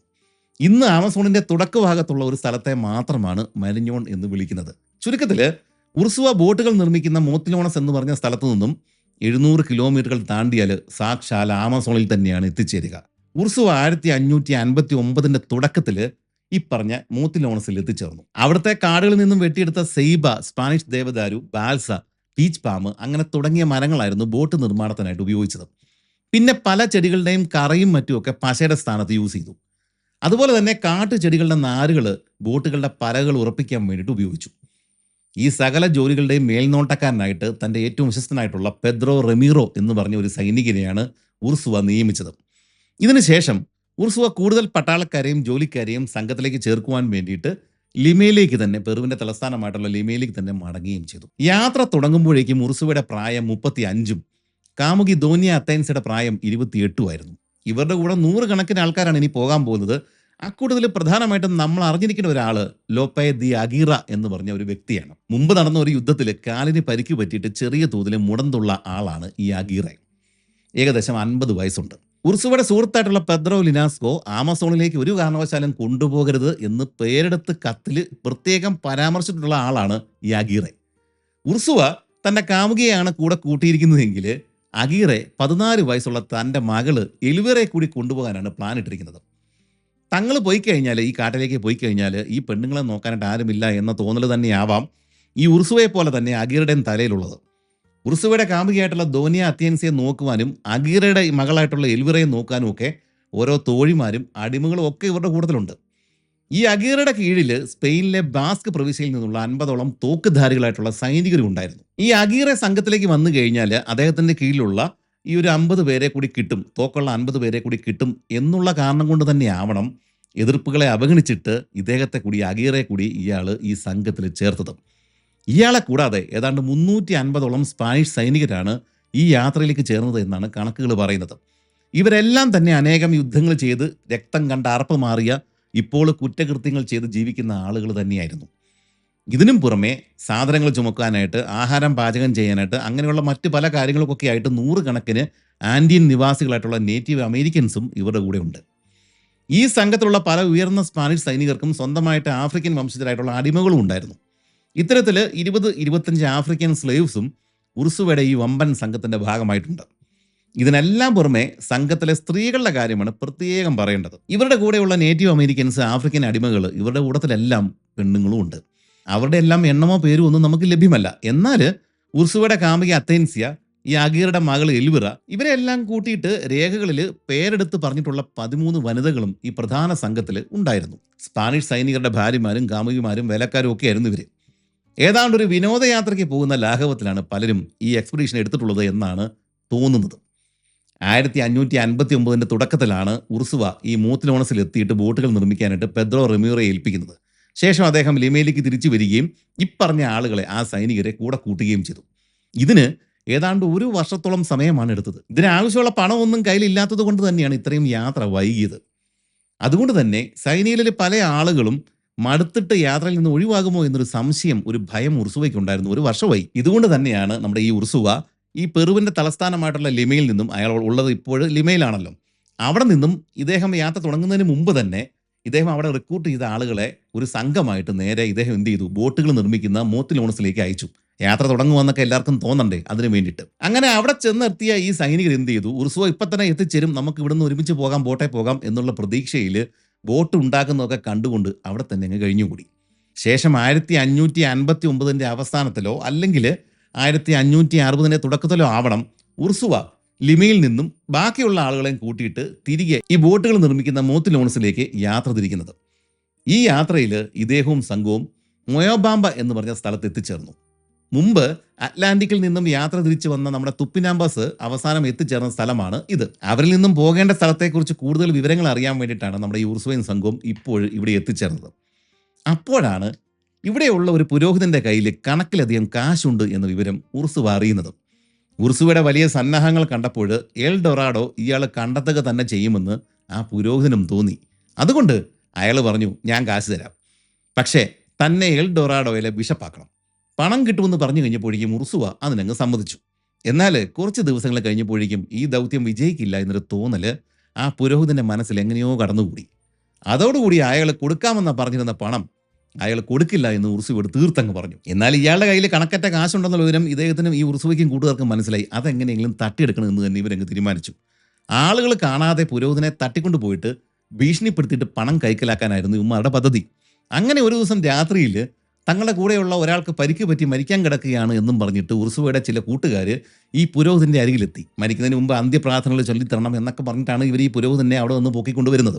അങ്ങനെ അവർ പറഞ്ഞ സ്ഥലത്ത് എത്തിയ പുരോഹിതനെ അവർ ഭീഷണിപ്പെടുത്തുകയും അയാൾ പണം ഒളിപ്പിച്ചു വെച്ചിരിക്കുന്ന സ്ഥലം ഭയപ്പെടുത്തി ഭീഷണിപ്പെടുത്തി പറയിപ്പിച്ചിട്ട് ആ പണം മുഴുവനും ഇവർ തട്ടിയെടുക്കുകയും ചെയ്തു. അങ്ങനെ അവസാനം ഉർസുവയും പ്രധാന സംഘവും ബോട്ടുകൾ നിർമ്മിക്കുന്ന മോത്തിലോണസിൽ എത്തിച്ചേർന്നു. അവിടെ അവരെയും കാത്ത് അദ്ദേഹം മുമ്പ് ഇങ്ങോട്ടേക്ക് അയച്ചിരുന്ന വലിയൊരു സംഘം സ്പാനിഷ് സൈനികരും നേറ്റീവ് അമേരിക്കൻസും ആഫ്രിക്കൻ സ്ലേവ്സും ഒക്കെ അടങ്ങുന്ന വലിയ കൂട്ടം ആളുകൾ കാത്തിരിപ്പുണ്ട്. എന്നാൽ ബോട്ടുകളുടെ പണി തീരുവാൻ ഇനിയും കാലതാമസമുണ്ട് എന്ന് ഉർസുവയ്ക്ക് പിടികിട്ടി. ആ സമയം വരെയും ഇത്രയും ആളുകൾക്ക് ആവശ്യമുള്ള ഭക്ഷണം കണ്ടെത്തുക എന്നതായിരുന്നു പ്രധാന വെല്ലുവിളി. അതിനു വേണ്ടിയിട്ട് തൻ്റെ വിശ്വസ്തരായിട്ടുള്ള കുറച്ച് സ്പാനിഷ് ഉദ്യോഗസ്ഥരെ അവരെ കുറച്ച് ആളുകളെയും കൂട്ടിയിട്ട് മറ്റ് സ്ഥലങ്ങളിലേക്ക് പറഞ്ഞു വിടുകയാണ് ഉർസുവ ചെയ്തത്. ഇവിടാണ് ഈ പര്യവേഷണം നേരിട്ട് ആദ്യത്തെ തിരിച്ചടി സംഭവിക്കുന്നത്. ഭക്ഷണം കണ്ടെത്തുവാൻ വേണ്ടിയിട്ട് ഉർസുവ നിയോഗിച്ച ആ സ്പാനിഷ് പട്ടാളക്കാരുണ്ടല്ലോ, അവരുടെ കൂട്ടത്തിൽ ഇദ്ദേഹത്തിന് വിശ്വസ്തനായിട്ടുള്ള ആള്, ഇദ്ദേഹം ഇവിടെ ഇല്ലാതിരുന്ന സമയത്ത് ബോട്ട് നിർമ്മാണത്തിൻ്റെ കാര്യങ്ങൾ നോക്കി നടത്താൻ വേണ്ടിയിട്ട് ഇദ്ദേഹം ഏൽപ്പിച്ചിരുന്ന പെദ്രോ റെമീറോ, അദ്ദേഹത്തെ കൂടി ഇദ്ദേഹം ഈ ഭക്ഷണം കണ്ടെത്താൻ വേണ്ടിയിട്ട് യുവമാരുടെ കൂടെ അങ്ങ് പറഞ്ഞയച്ചു. അതൊരു വലിയ അബദ്ധമായിരുന്നു. കാരണം ഇക്കൂട്ടത്തിലുണ്ടായിരുന്ന 2 സ്പാനിഷ് പട്ടാളക്കാർക്ക് റെമീറോയോട് കടുത്ത ശത്രുതയുണ്ടായിരുന്നു. ഉർസുവ റെമീറോയെ ബോട്ട് നിർമ്മാണത്തിന് ചുമതല കൂടി ഏൽപ്പിച്ചതോടെ അവരുടെ അസൂയ ഇരട്ടിക്കുകയാണ് ചെയ്തത്. ഇത്തരം സ്ഥാനമാനങ്ങളിൽ നോട്ടമുണ്ടായിരുന്ന ആളുകളായിരുന്നു യുവമാർ 2 പേരും. എന്നാൽ ഉർസുവ റെമീറോയെ ഒറ്റയ്ക്ക് തങ്ങളുടെ പറഞ്ഞയച്ചത് യുവമാർക്ക് വലിയൊരു അവസരമായിട്ടങ്ങ് മാറി. ഈ 2 പട്ടാളക്കാരും ഉർസുവയുടെ അടുത്ത സുഹൃത്തുക്കളാണ്. അതുകൊണ്ട് തന്നെ തങ്ങൾ എന്ത് ചെയ്താലും ഉർസുവ ക്ഷമിക്കുമെന്നാണ് ഇവന്മാർ കരുതിയിരിക്കുന്നത്. ഈ റെമീറോയെ സൂത്രത്തിൽ കൊല്ലുവാൻ തന്നെയാണ് ഇവർ പദ്ധതി ഇടുന്നത്. അതിൻ്റെ ഭാഗമായിട്ട് ഇവർ 2 പേരും ആ യാത്രയിൽ നിന്നും പതുക്കെ പതുക്കെ പിൻവലിയാൻ തുടങ്ങി. അതായത് ഭക്ഷണം അന്വേഷിച്ചുള്ള ആ യാത്രക്കിടയിൽ ഇവന്മാരങ്ങ് മുങ്ങി. ഇവരെ ഒപ്പം കാണാതിരുന്നതുകൊണ്ട് തന്നെ പെദ്രോ റെമീറോ എന്ത് ചെയ്തു, വേറെ 2 സൈനികരെ ഇവരെ നോക്കുവാൻ വേണ്ടിയിട്ട് പുറകിലേക്ക് പറഞ്ഞയച്ചു. അവർ പുറകോട്ട് നടന്നു വന്നിട്ട് ഇവരെ കണ്ടെത്തി. നിങ്ങൾ എന്ത് പണിയാണ് ഈ കാണിക്കുന്നത്? എന്തിനാണ് വേഗത കുറിച്ചിട്ട് പുറകിലേക്ക് മാറി നിൽക്കുന്നത്? ഇത് കേട്ട് കഴിഞ്ഞപ്പോഴേക്കും മുൻകൂട്ടി തയ്യാറാക്കിയ ഒരു കള്ളമാണ് ഈ സൈനികർ ഇവരോട് പറഞ്ഞത്. നിങ്ങൾ അറിഞ്ഞില്ലേ, പെദ്രോ റെമീറോ ഞങ്ങൾ 2 പേരെയും പിരിച്ചു വിട്ടതാണ്. അത് ഞങ്ങൾ അറിഞ്ഞില്ലല്ലോ. എന്തിനാ അങ്ങനെ ചെയ്തേ? പെദ്രോ റെമീറോ നമ്മുടെ രാജാവിനെതിരെ കലാപം നടത്താനായിട്ട് പ്ലാൻ ഇട്ടിരിക്കുകയാണ്. ഇവിടെ സ്വന്തമായിട്ട് സ്ഥലങ്ങൾ വെട്ടിപ്പിടിച്ചിട്ട് മറ്റൊരു രാജ്യം സ്ഥാപിക്കാനാണ് അയാളുടെ പദ്ധതി. ഇത് ഞങ്ങൾ മനസ്സിലാക്കിയത് കൊണ്ടാണ് ഞങ്ങളെ പിരിച്ചുവിട്ടത്. ഇത് ഇവന്മാരുടെ വലിയൊരു തന്ത്രമായിരുന്നു. രാജ്യദ്രോഹം ആരോപിച്ചു കഴിഞ്ഞാൽ ആർക്കും ആരെയും എന്തും ചെയ്യാം. താൻ രാജ്യദ്രോഹി അല്ല എന്ന് തെളിയിക്കേണ്ടത് പിന്നെ ആരോപണം ഉന്നയിക്കപ്പെട്ട ആളുകളുടെ മാത്രം കടമയാണ്. എന്നാൽ തെളിയിക്കപ്പെടുന്നതിന് മുമ്പ് അയാൾ വധിക്കപ്പെട്ടാലോ? അപ്പോൾ കാര്യങ്ങൾ എളുപ്പമായി. ആരോപണം അതേപടി നിലനിൽക്കുകയും ചെയ്യും, വധിച്ചവർ ഹീറോകളായി മാറുകയും ചെയ്യും. അങ്ങനെ സ്പാനിഷ് രാജാവിനെതിരെ റെമീറോ കലാപത്തിന് കോപ്പ് കൂട്ടുകയാണ് എന്ന് കേട്ടതോടെ ആ വന്ന സൈനികർ കൂടി ഇവരോടൊപ്പം ചേർന്നു. അങ്ങനെ കൊല്ലാൻ ഉറപ്പിച്ച് തന്നെ അവർ റെമീറോയെ തിരക്കിയിട്ട് യാത്ര തിരിച്ചു. റെമീറോ അപ്പോൾ നല്ല ഒഴുക്കുള്ള ഒരു നദി മുറിച്ചെടുക്കാനായിട്ട് ശ്രമിക്കുന്ന ഒരു സമയമായിരുന്നു. കൂടെ ഉണ്ടായിരുന്ന മറ്റ് സൈനികർ ആ സമയത്ത് നദി മറികടന്ന് അപ്പുറം എത്തിയിട്ടുണ്ട്. റെമീറോയും അദ്ദേഹത്തിൻ്റെ വേലക്കാരനായിട്ടുള്ള ഒരു ബാലനും മാത്രമാണ് ഇപ്പുറത്ത് അവശേഷിക്കുന്നത്. ഇത് തന്നെയാണ് പറ്റിയ അവസരം. ചതിയന്മാർ 4 പേരും സ്നേഹം നടിച്ചിട്ട് റെമീറോയുടെ അരികിലേക്ക് പതുക്കെ പതുക്കെ വന്നു. അവരെ കണ്ടതോടെ ഇദ്ദേഹത്തിന് സന്തോഷമായി. അദ്ദേഹം കാര്യം തിരക്കുവാൻ വേണ്ടിയിട്ട് ഇവരുടെ അരികിലേക്ക് വന്ന ആ നിമിഷം ഈ കലാപകാരികൾ റെമീറോയുടെ നേർക്ക് ചാടി വീഴുകയും അയാളെ നിരായുധനാക്കിയ ശേഷം ശ്വാസം മുട്ടിച്ച് കൊല്ലുകയും ചെയ്തു. അവസാനം അയാളുടെ തല അവർ വെട്ടിയെടുത്തു. രാജ്യദ്രോഹികളെ കൊല്ലുന്ന രീതിയായിരുന്നു അത്. ഈ ഒരു കാരണം കൊണ്ട് തന്നെ റെമീറോയെ മാത്രമേ അവർക്ക് കൊല്ലുവാൻ സാധിക്കുമായിരുന്നുള്ളൂ. ബാക്കി ആളുകളെ കൊന്നു കഴിഞ്ഞാൽ അതിന് കാരണമില്ല. ചുരുക്കത്തിൽ യുവമാർ കാണിച്ച ഈ ക്രൂരകൃത്യം കണ്ടുകൊണ്ട് നിന്നിരുന്ന ആ ബാലൻ അവിടെ നിന്ന് രക്ഷപ്പെടുകയും തിരികെ ഉർസുവയുടെ അരികിലെത്തിയിട്ട് കാര്യങ്ങൾ വിശദീകരിക്കുകയും ചെയ്തു. എന്നാൽ ബുദ്ധിമാനായിട്ടുള്ള ഉർസുവ പെട്ടെന്ന് പ്രതികരിച്ചില്ല. പകരം അവരെ കുടുക്കുവാനായിട്ട് ഒരു തന്ത്രം പയറ്റുകയാണ് അയാൾ ചെയ്തത്. കാര്യങ്ങളെല്ലാം ഞാൻ അറിഞ്ഞു. റെമീറോ രാജ്യദ്രോഹി തന്നെയാണ്, എനിക്കും തോന്നിയിട്ടുണ്ടായിരുന്നു. നിങ്ങൾ ചെയ്തത് വളരെ നല്ല കാര്യമാണ്. സ്പെയിനിലെ നമ്മുടെ രാജാവിന് നിങ്ങളെ പറ്റിയിട്ട് ഞാൻ പ്രത്യേക ഒരു കത്ത് തന്നെ അങ്ങ് എഴുതാൻ പോവാം. അതുകൊണ്ട് ധൈര്യമായിട്ട് എൻ്റെ അരികിലേക്ക് വരിക. നിങ്ങൾക്ക് ധാരാളം സമ്മാനങ്ങളൊക്കെ ഞാൻ കരുതി വെച്ചിട്ടുണ്ട്. ഇങ്ങനെ ഒരു സന്ദേശമായിരുന്നു ഉർസുവ അവർക്ക് തിരിച്ച് അയച്ചത്. ഇത് കേട്ടതോടെ ഈ 4 പേർക്കും സന്തോഷമായി. തങ്ങൾ വിചാരിച്ചതുപോലെ തന്നെ ഉർസുവയ്ക്ക് യാതൊരു സംശയവുമില്ല. സത്യത്തിൽ ഉർസുവയുടെ കുരുക്കിൽ അവരറിയാതെ വീണുപോയതാണ്. ഉർസുവയുടെ വാക്കും വിശ്വസിച്ചിട്ട് ക്യാമ്പിലേക്ക് മടങ്ങി വന്ന യുവമാരെ 4 പേരെയും സ്പാനിഷ് സൈനികർ പിടികൂടുകയും ഉർസുവയുടെ കൽപ്പന അനുസരിച്ചിട്ട് പരസ്യമായിട്ട് വിചാരണ ചെയ്തിട്ട് തല വെട്ടി കൊലപ്പെടുത്തുകയും ചെയ്തു. സത്യത്തിൽ ഇനി വരാൻ പോകുന്ന വലിയൊരു ചോരക്കളിയുടെ ഉദ്ഘാടനമാണ് ഇപ്പോഴും നടന്നത്. ഈ ഒരു സംഭവം പക്ഷേ ആളുകൾക്കിടയിൽ രണ്ട് തരം അഭിപ്രായങ്ങളാണ് ഉണ്ടാക്കിയെടുത്തത്. ഒരു കൂട്ടര് ഉർസുവയുടെ കർശനമായിട്ടുള്ള നിലപാടുകളെ പ്രശംസിച്ചു കൊള്ളാം. ഇങ്ങനെ പോയാൽ കൂടെയുള്ള ക്രിമിനൽ ബുദ്ധിയുള്ള ഈ സൈനികര് ഒന്ന് ഭയക്കും. അവരിനി വലിയ പ്രശ്നങ്ങളൊന്നും ഉണ്ടാക്കില്ല. എന്നാൽ അന്ധവിശ്വാസികളായിട്ടുള്ള മറ്റൊരു കൂട്ടർക്ക് തിരിച്ചാണ് തോന്നിയത്. യാത്രയുടെ തുടക്കത്തിൽ തന്നെ ചോര വീണിരിക്കുകയാണ്. ഇത് അപായ സൂചനയാണ്. ഇത് ദുർനിമിത്തമാണ്. എന്നാൽ ഉർസുവയെ പേടിച്ചിട്ട് ആരും ഒന്നും പുറത്തു പറഞ്ഞില്ല. ബോട്ടുകളുടെ പണികൾ ഏതാണ്ട് പൂർത്തിയായതോടെ ഉർസുവ മറ്റൊരു കാര്യം ചെയ്തു. 2 സംഘങ്ങളെ മുൻകൂറായിട്ട് അയക്കുക.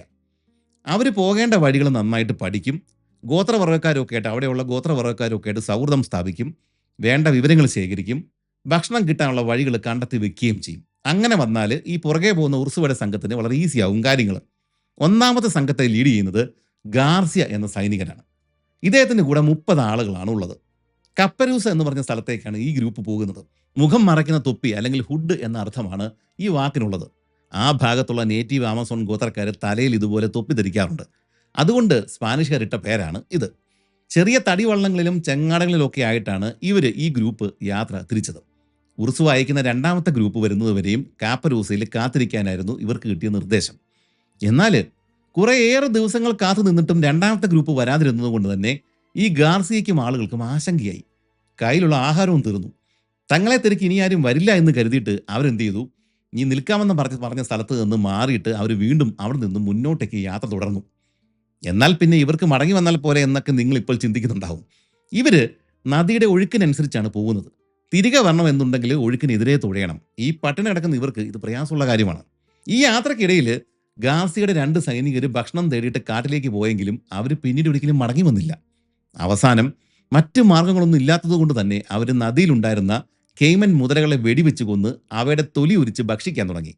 അവസാനം അവരൊരു ദ്വീപിൽ എത്തിച്ചേർന്നു. ഈ നദിയിൽ തന്നെയുള്ള ഒരു ദ്വീപിൽ എത്തിച്ചേർന്നു. ഉർസുവ വരുന്നതുവരെയും ഈ ദ്വീപിൽ കഴിയാം എന്ന് തന്നെയാണ് ഗാർസിയ തീരുമാനിച്ചത്. എന്നാൽ ചുറ്റിനുമുള്ള വനങ്ങളിൽ പോരാളികളായിട്ടുള്ള ആമസോൺ ഗോത്രവർഗ്ഗക്കാർ താമസിക്കുന്നുണ്ടായിരുന്നു. അവരിൽ നിന്നും രക്ഷപ്പെടാൻ വേണ്ടിയിട്ട് അവർ തടികൾ വെട്ടിയിട്ട് അത് വെച്ചിട്ട് ചുറ്റിനും വേലികൾ നിർമ്മിച്ച് അതിൻ്റെ ഉള്ളിലാണ് കഴിച്ചു കൂട്ടിയത്. ഈ സമയത്ത് വെറും 2-3 തോക്കുകൾ മാത്രമേ ഇവന്മാരുടെ കൈവശം ഉണ്ടായിരുന്നുള്ളൂ. വേലിയുടെ നിർമ്മാണം തീർന്ന സമയത്ത് തന്നെ ഈ ഗോത്രവർഗ്ഗക്കാർ ചെറിയ വള്ളങ്ങളിൽ എത്തിയിട്ട് ആ ദ്വീപ് പൂർണ്ണമായിട്ടങ്ങ് വളഞ്ഞു. ഉള്ള തോക്കുകൾ വെച്ചിട്ട് ഗാർസിയയും കൂട്ടരും ചുറ്റിനും വെടിവെപ്പങ്ങ് ആരംഭിച്ചു. 6 പേരെയാണ് അന്ന് അവർ വെടിവെച്ച് വീഴ്ത്തിയത്. പിന്നീട് പലപ്പോഴും ഇത്തരം ആക്രമണങ്ങൾ തുടർച്ചയായിട്ട് തന്നെ ഉണ്ടായി. അവസാനം സ്പാനിഷുകാരെ കീഴടക്കാൻ സാധിക്കില്ല എന്ന് മനസ്സിലാക്കിയതോടെ ശത്രുക്കൾ ഗോത്രവർഗ്ഗക്കാർ മറ്റൊരു അടവ് പ്രയോഗിച്ചു. അവരെന്ത് ചെയ്തു? സൗഹൃദം നടിച്ചിട്ട് ഭക്ഷണ സാധനങ്ങളൊക്കെ ആയിട്ട് ഈ വേലിയുടെ പുറത്ത് വന്നു നിന്നു. എന്നാൽ ഇത് തങ്ങളെ ചതിക്കാനാണോ അതോ ഇനി സൗഹൃദത്തിനാണോ എന്നൊന്നും ഗാർസിയയ്ക്ക് പിടിയിട്ടില്ല. അതുകൊണ്ട് അവരൊരു നാടകം കളിച്ചു. ഈ ഭക്ഷണമായിട്ട് പുറത്തു വന്ന് നിൽക്കുന്ന ആളുകളോട് ഗോത്രവർഗ്ഗക്കാരോട് സ്പാനിഷുകാർ തിരിച്ചും സൗഹൃദം കാണിക്കുകയും വന്നവരിൽ ചിലരെ വേലിക്കുള്ളിലേക്ക് കയറ്റുകയും ചെയ്തു. എന്നാൽ അകത്ത് കടന്ന സകല ഗോത്രവർഗ്ഗക്കാരെയും അവർ വെട്ടിയും കുത്തിയും കൊലപ്പെടുത്തുകയാണ് ചെയ്തത്. ഭയം നോടിയ മറ്റുള്ളവർ കാടിൻ്റെ ഉള്ളിൽ ചെന്ന് നടന്ന കാര്യങ്ങൾ പറഞ്ഞതുകൊണ്ട് തന്നെ ആവണം പിന്നീട് അവർ ഈ ഗാർസിയയും കൂട്ടരെയും ആക്രമിക്കാൻ മുതിർന്നതേയില്ല. ഈ രീതിയിൽ 3 മാസത്തോളമാണ് അവർ ആ ദ്വീപിൽ കഴിച്ചു കൂട്ടിയത്. ആ ദ്വീപ് പിന്നീട് ഇപ്പോഴും ഗാർസിയ ദ്വീപ് എന്നാണ് അറിയപ്പെടുന്നത്. ഇതേ സമയം വർഗാസ് എന്നയാളുടെ കീഴിലാണ് ഉർസുവ 2ാമത്തെ സംഘത്തെ പറഞ്ഞു വിട്ടത്. അധികം സംസാരിക്കാത്ത വർഗാസ് കൂർമ്മബുദ്ധിയുള്ളൊരു പട്ടാളക്കാരനായിരുന്നു. ഇദ്ദേഹത്തിന് കീഴിൽ 100ഓളം ആളുകളെയാണ് ഉർസുവ പറഞ്ഞയച്ചത്. ഇക്കൂട്ടത്തിൽ സ്പാനിഷ് സൈനികരും ജോലിക്കാരായിട്ടുള്ള നിരവധി ആമസോൺ ഗോത്രവർഗ്ഗക്കാരും അടിമകളും ഒക്കെ ഉണ്ടായിരുന്നു. ഗാർസിയയും സംഘവും പോയി കഴിഞ്ഞിട്ട് 1560 ജൂൺ അവസാനത്തിലാണ് 2ാമത്തെ ഗ്രൂപ്പായിട്ടുള്ള വർഗാസും സംഘവും യാത്ര തുടങ്ങിയത്. ഈ യാത്രയ്ക്കായിട്ട് ഇവർ ഇവിടെ ഈ മോത്തിലോൺസിൽ പ്രത്യേകം നിർമ്മിച്ച വലിയൊരു ബോട്ട്, പിന്നെ കുറേയേറെ നാടൻ വള്ളങ്ങൾ, ഇതിലൊക്കെയാണ് ഈ സംഘം യാത്ര തുടങ്ങിയത്. കാപ്പരൂസ എന്ന് പറഞ്ഞ സ്ഥലത്ത് നമ്മുടെ ഗാർസിയ കാണാമെന്നാണല്ലോ പറഞ്ഞിരുന്നത്. അത് കാരണം അവർ നേരെ അങ്ങോട്ടേക്കാണ് പോയത്.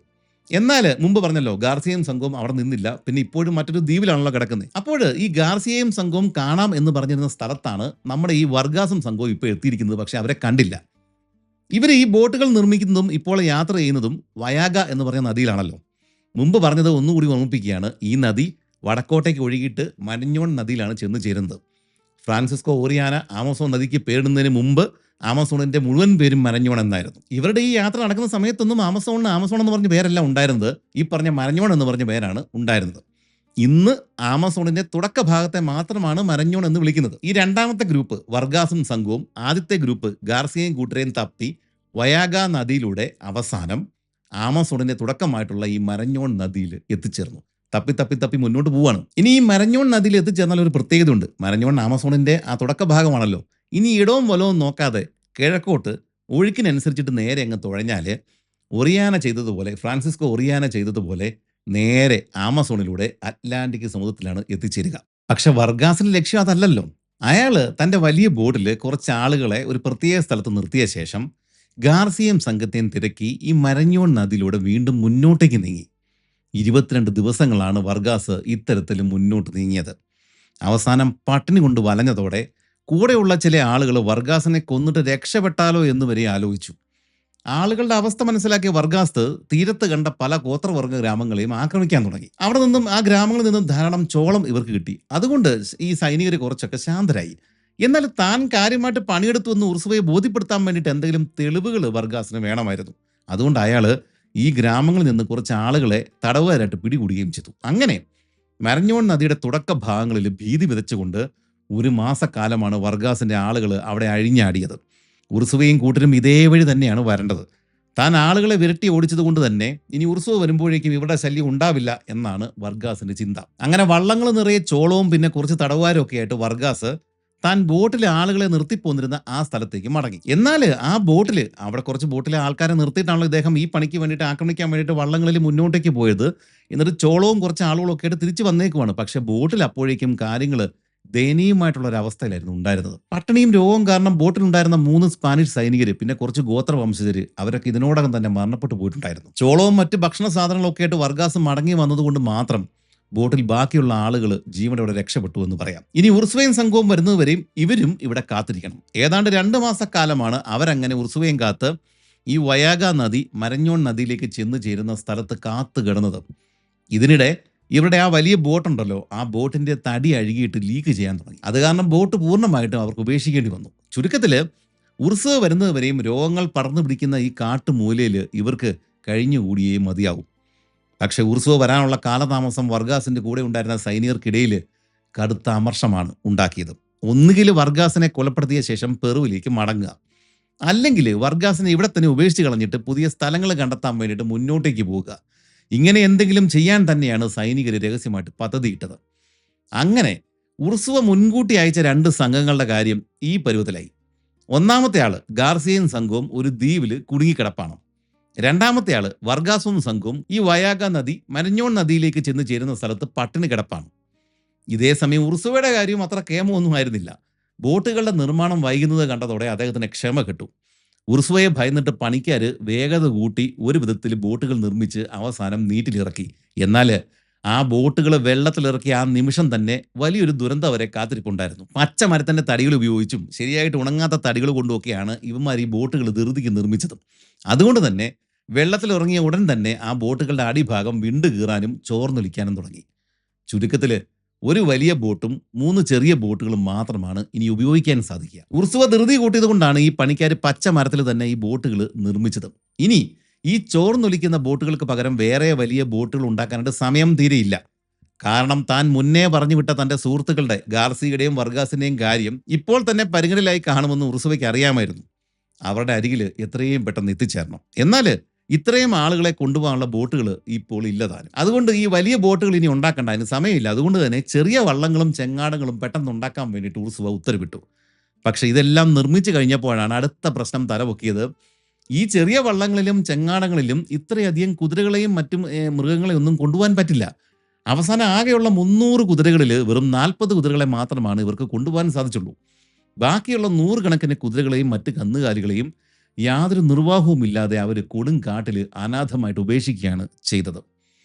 തങ്ങളുടെ വിലപിടിപ്പുള്ള കുതിരകളെയും മറ്റ് സ്വത്തുക്കളെയും കാട്ടിൽ ഉപേക്ഷിച്ചിട്ട് ചോർന്നൊലിക്കുന്ന ഈ ബോട്ടുകളിൽ കയറേണ്ടി വന്നതുകൊണ്ട് തന്നെ ഈ സ്പാനിഷ് സൈനികർക്കിടയിൽ കടുത്ത അമർഷം ഉടലെടുത്തു. സത്യത്തിൽ പലർക്ക് അപ്പോൾ തന്നെ തിരികെ പോകണം എന്ന് തന്നെയായിരുന്നു ആഗ്രഹം. എന്നാൽ മിക്ക സൈനികരും സകലതും വിറ്റ് പെറുക്കിയാണ് എൽ ഡൊറാഡോ കണ്ടുപിടിക്കാൻ വേണ്ടിയിട്ട് ഇറങ്ങി തിരിച്ചിരിക്കുന്നത്. അതുകൊണ്ട് ഇനിയൊരു തിരിച്ചുപോക്ക് അസാധ്യമാണ്. എന്നാൽ ആളുകളുടെ ഈ അസ്വസ്ഥതകൾ മനസ്സിലാക്കിയ ഉർസുവ തൻ്റെ നാക്കിൻ്റെ മിടുക്കിൽ ആളുകളെ കയ്യിലെടുത്തു. കൂടുതൽ പ്രശ്നക്കാരെ കൊടിയ ശിക്ഷ കിട്ടുമെന്ന് പറഞ്ഞ് അദ്ദേഹം ഭീഷണിപ്പെടുത്തി. മറ്റു ചിലരെ മുഖസ്തുതി പറഞ്ഞ് വശത്താക്കി. സ്വർണ്ണത്തോടുള്ള ആർത്തി മൂത്തവരെ എൽ ഡൊറാഡോ എന്ന് പറഞ്ഞ ആ സ്വർണ്ണ നഗരത്തെ പറ്റിയിട്ട് ഇല്ലാത്ത കഥകൾ പറഞ്ഞ് ഭ്രമിപ്പിച്ചു.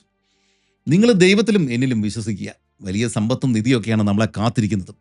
അങ്ങനെ 1560 സെപ്റ്റംബർ 26-ന് ഉറുസുവയുടെ സംഘം വയാഗ നദിയിലൂടെ വടക്കോട്ടുള്ള യാത്ര ആരംഭിച്ചു.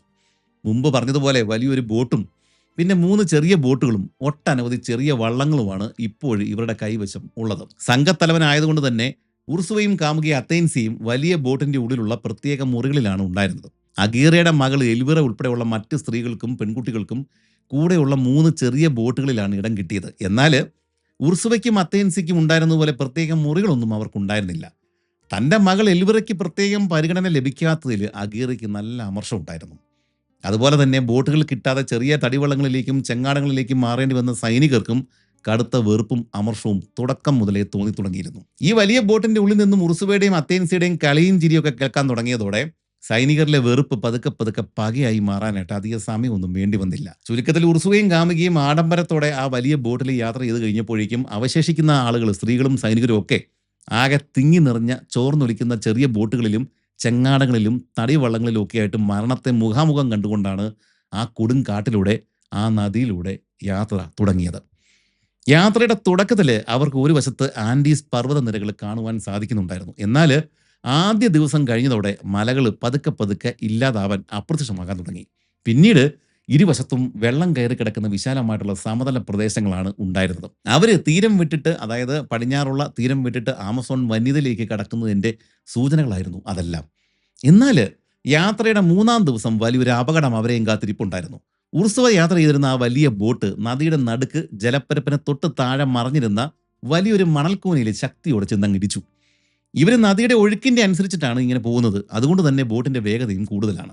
ആ ഇടിയുടെ ആഘാതത്തിൽ, ശക്തിയിൽ ബോട്ടിൻ്റെ അടിഭാഗത്തുള്ള മരപ്പലകകൾ ഇളകിപ്പോയി അവിടെ ചോർച്ച ഉണ്ടാവുകയും ചെയ്തു. ഈ വലിയ ബോട്ടിൽ ഉർസുവയും കാമിയ അത്തേൻസി ഉണ്ട് എന്നുള്ളത് മാത്രമല്ല ഇതിന് പ്രാധാന്യമുള്ളത്.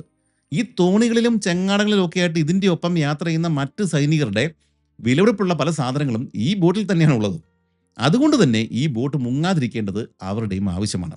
അപകടം മുഖാമുഖം കണ്ട ആ നിമിഷത്തിൽ സ്പാനിഷ് സൈനികർ തങ്ങളുടെ സർവസ്വവും രക്ഷിക്കാൻ വേണ്ടിയിട്ട് വലിയൊരു സാഹസത്തിന് മുതിർന്നു. കപ്പലിലെ വിള്ളലടയ്ക്കാൻ വേണ്ടിയിട്ട് വേറെ മാർഗങ്ങളൊന്നും കാണാതിരുന്നുകൊണ്ട് തന്നെ അവർ തങ്ങളുടെ വസ്ത്രങ്ങളും കയ്യിലുണ്ടായിരുന്ന കമ്പിളി നൂലുകളൊക്കെ പറിച്ചെടുത്തിട്ട് ബോട്ടിന്റെ ചോർച്ചയുള്ള സ്ഥലത്തേക്ക് വേഗത്തിൽ തിരികെ കയറ്റി. ചോർച്ച അങ്ങനെ തൽക്കാലത്തേക്ക് അടഞ്ഞു എന്ന് കണ്ടതോടെ ബോട്ട് അവർ തീരത്തേക്ക് സാവധാനം വലിച്ചങ്ങ് അടുപ്പിച്ചു. ഇത് കഴിഞ്ഞിട്ട് ബോട്ട് അവർ റിപ്പയർ ചെയ്യാൻ തുടങ്ങി. പക്ഷേ അപകടങ്ങളും ചോർച്ചകളും ഇനിയും ഉണ്ടാവാം എന്നൊരു ഭയം എല്ലാവരിലും ഉണ്ടാകാനായിട്ട് ഈ ഒരു അപകടം പ്രേരണയായി എന്ന് തന്നെ പറയാം. ഇവിടെ വെച്ചാണ് ആളുകളുടെ ഭക്ഷണം വലിയൊരു പ്രശ്നമാണ് എന്ന് ഉറുസുവയ്ക്ക് പിടികിട്ടിയത്. അതുകൊണ്ട് കുറച്ച് വള്ളങ്ങളിൽ സാൽദ്ബെന്തോ എന്ന് പറഞ്ഞൊരു സൈനികനെയും കുറച്ച് ആളുകളെയും ഭക്ഷണം കണ്ടെത്തി വെക്കാൻ വേണ്ടിയിട്ട് അദ്ദേഹം മുന്നേ പറഞ്ഞയച്ചു. ചുരുക്കത്തിൽ ഇപ്പോഴും 3 പേരെയാണ് ഇദ്ദേഹം മുന്നോട്ടേക്ക് പറഞ്ഞയച്ചിരിക്കുന്നത്. കുറച്ച് ദിവസങ്ങൾക്കകം ബോട്ടിൻ്റെ അറ്റകുറ്റപ്പണികൾ പൂർത്തിയായി. അവർ യാത്ര അവിടെ നിന്ന് തുടർന്നു. ഇനി കാപ്പരൂസോ എന്ന് പറഞ്ഞ സ്ഥലത്തേക്കാണ് ഇവർ പോകുന്നത്. ഉറുസുവ യാത്ര തുടങ്ങുന്നതിന് മുമ്പ് പറഞ്ഞു വിട്ട ആദ്യത്തെ 2 സംഘമുണ്ടല്ലോ, ഗാർസിയുടെയും വർഗാസിൻ്റെയും സംഘങ്ങൾ, അവർ വഴിയിൽ എവിടെയെങ്കിലും തങ്ങളെ കാത്തിരിപ്പുണ്ട് എന്ന് ഉറുസുവയ്ക്ക് അറിയാം. ആദ്യം അവരെ കണ്ടെത്തണം. എന്നാൽ രാത്രിയിൽ ഈ ആമസോൺ ഭാഗത്തുള്ള നദികളിലൂടെയുള്ള യാത്ര വലിയ അപകടം നിറഞ്ഞ യാത്രയാണ്.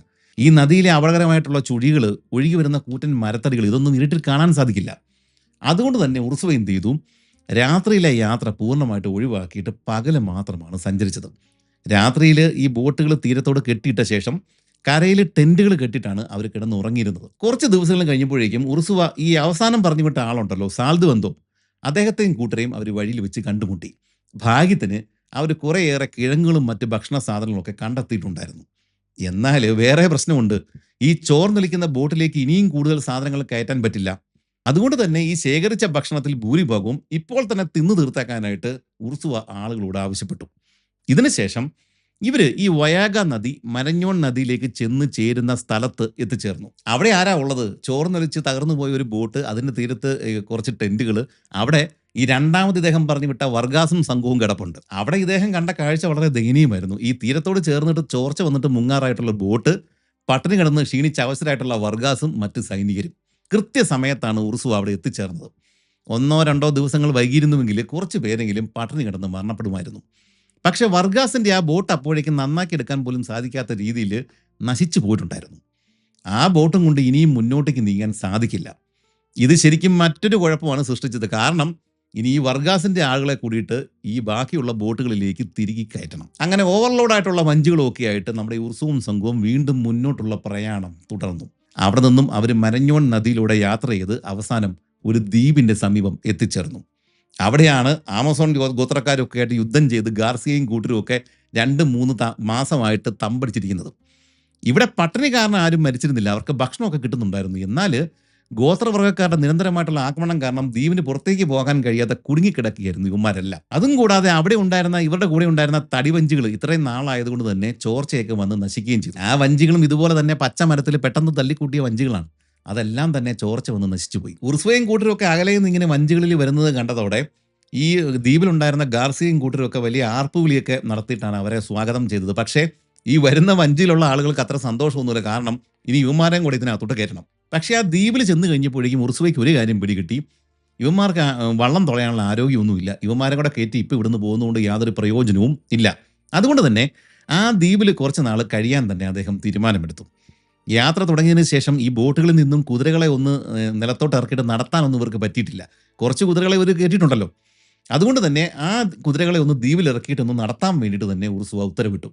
അതുപോലെ തന്നെ കൊല്ലപ്പെട്ട റമീറോയുടെ സ്ഥാനത്ത് പുതിയ ആളുകളെ അപ്പോയിന്റ് ചെയ്തും ഇവിടെ വെച്ചിട്ടാണ്. പട്ടിണിയിലും പ്രയാസങ്ങളിലും തന്റെ വരവും പ്രതീക്ഷിച്ച് കാത്തുനിന്ന വർഗാസിനെ തന്നെയാണ് അദ്ദേഹം ലെഫ്റ്റനന്റ് ജനറലായിട്ട് നിയമിച്ചത്. അതുപോലെ തന്നെ സൈന്യത്തിൽ ഏറ്റവും ഉയർന്ന റാങ്കിൽ ഉണ്ടായിരുന്ന മറ്റൊരാൾ ഈ കൂട്ടത്തിലുണ്ടായിരുന്നു, ഫെർണാണ്ടോ ഗുസ്മാൻ. അദ്ദേഹത്തിന് ആൽഫറസ് ജനറൽ എന്ന് പറഞ്ഞ പദവി കൊടുക്കുകയും ചെയ്തു. പക്ഷേ ഇതിനിടയ്ക്ക് വേറെയും പ്രശ്നം ഉണ്ടായി. ഇദ്ദേഹത്തിന്റെ വലിയ ബോട്ട്, പിന്നെ വേറെ 2 ചെറിയ ബോട്ട്, ഇതൊക്കെയാണല്ലോ ബോട്ടായിട്ടുണ്ടായിരുന്നത്. ബാക്കിയെല്ലാം വള്ളവും ചങ്ങാടവും ഒക്കെയാണ്. അതിൽ തന്നെ ആ ചെറിയ ബോട്ടുകൾ കേടുവന്നിട്ട് ഉപയോഗശൂന്യമാകാനായിട്ട് തുടങ്ങിക്കഴിഞ്ഞിട്ടുണ്ട്. ഇപ്പോഴേ അതിനെല്ലാം ലീക്കുണ്ട്. അതുകൊണ്ട് ഇദ്ദേഹം എന്ത് ചെയ്തു, ഉർസുവ എന്ത് ചെയ്തു, ആ ചെറിയ ബോട്ടുകൾ പൊളിച്ചിട്ട് ആ ബോട്ടുകൾ വെച്ചിട്ട് അതിൻ്റെ തടികൾ വെച്ചിട്ട് ചെറിയ വള്ളങ്ങൾ ഉണ്ടാക്കാൻ പറഞ്ഞു. ഈ ബോട്ടിലുള്ള ആളുകളെ കൊണ്ടുപോകണ്ടേ, അതിന് വേറെ വള്ളങ്ങൾ വേണ്ടേ. അപ്പം ബോട്ട് ലീക്കായിട്ടുള്ള ബോട്ട് പൊളിച്ചിട്ട് അതിൽ നിന്ന് 1-2 ചെറിയ വള്ളങ്ങൾ ഉണ്ടാക്കാൻ വേണ്ടിയിട്ട് ഇദ്ദേഹം വള്ളവും പിന്നെ ചെങ്ങാടവും ഉണ്ടാക്കാൻ വേണ്ടിയിട്ട് ഇദ്ദേഹം ഉത്തരവിട്ടു.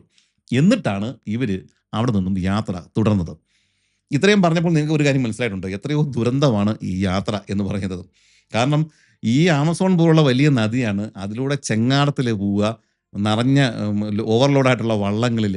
ഈ ചെങ്ങാടത്തിൽ ഇവർ മാത്രമുള്ളത്, ഇവർക്ക് കഴിക്കാനുള്ള പന്നിയുണ്ട്, കുതിരയുണ്ട്, ഇവരുടെ സാധനങ്ങളുണ്ട്, തിങ്ങി നിറഞ്ഞാണ് പോകുന്നത്. ഇതിനകത്ത് സ്ത്രീകൾ വരെയുണ്ട്. ഈ ഉർസുവയുടെ വലിയ ബോട്ടിൽ മാത്രമാണ് ഈ കുറച്ച് ഇടയെങ്കിലും ഉള്ളത്. അവിടെയാണെങ്കിൽ ഇദ്ദേഹത്തിൻ്റെ കാമുകി ഉള്ളതുകൊണ്ട് വേറെ ആർക്കും വേറെ സ്ഥലമൊന്നും കിട്ടാനുമില്ല.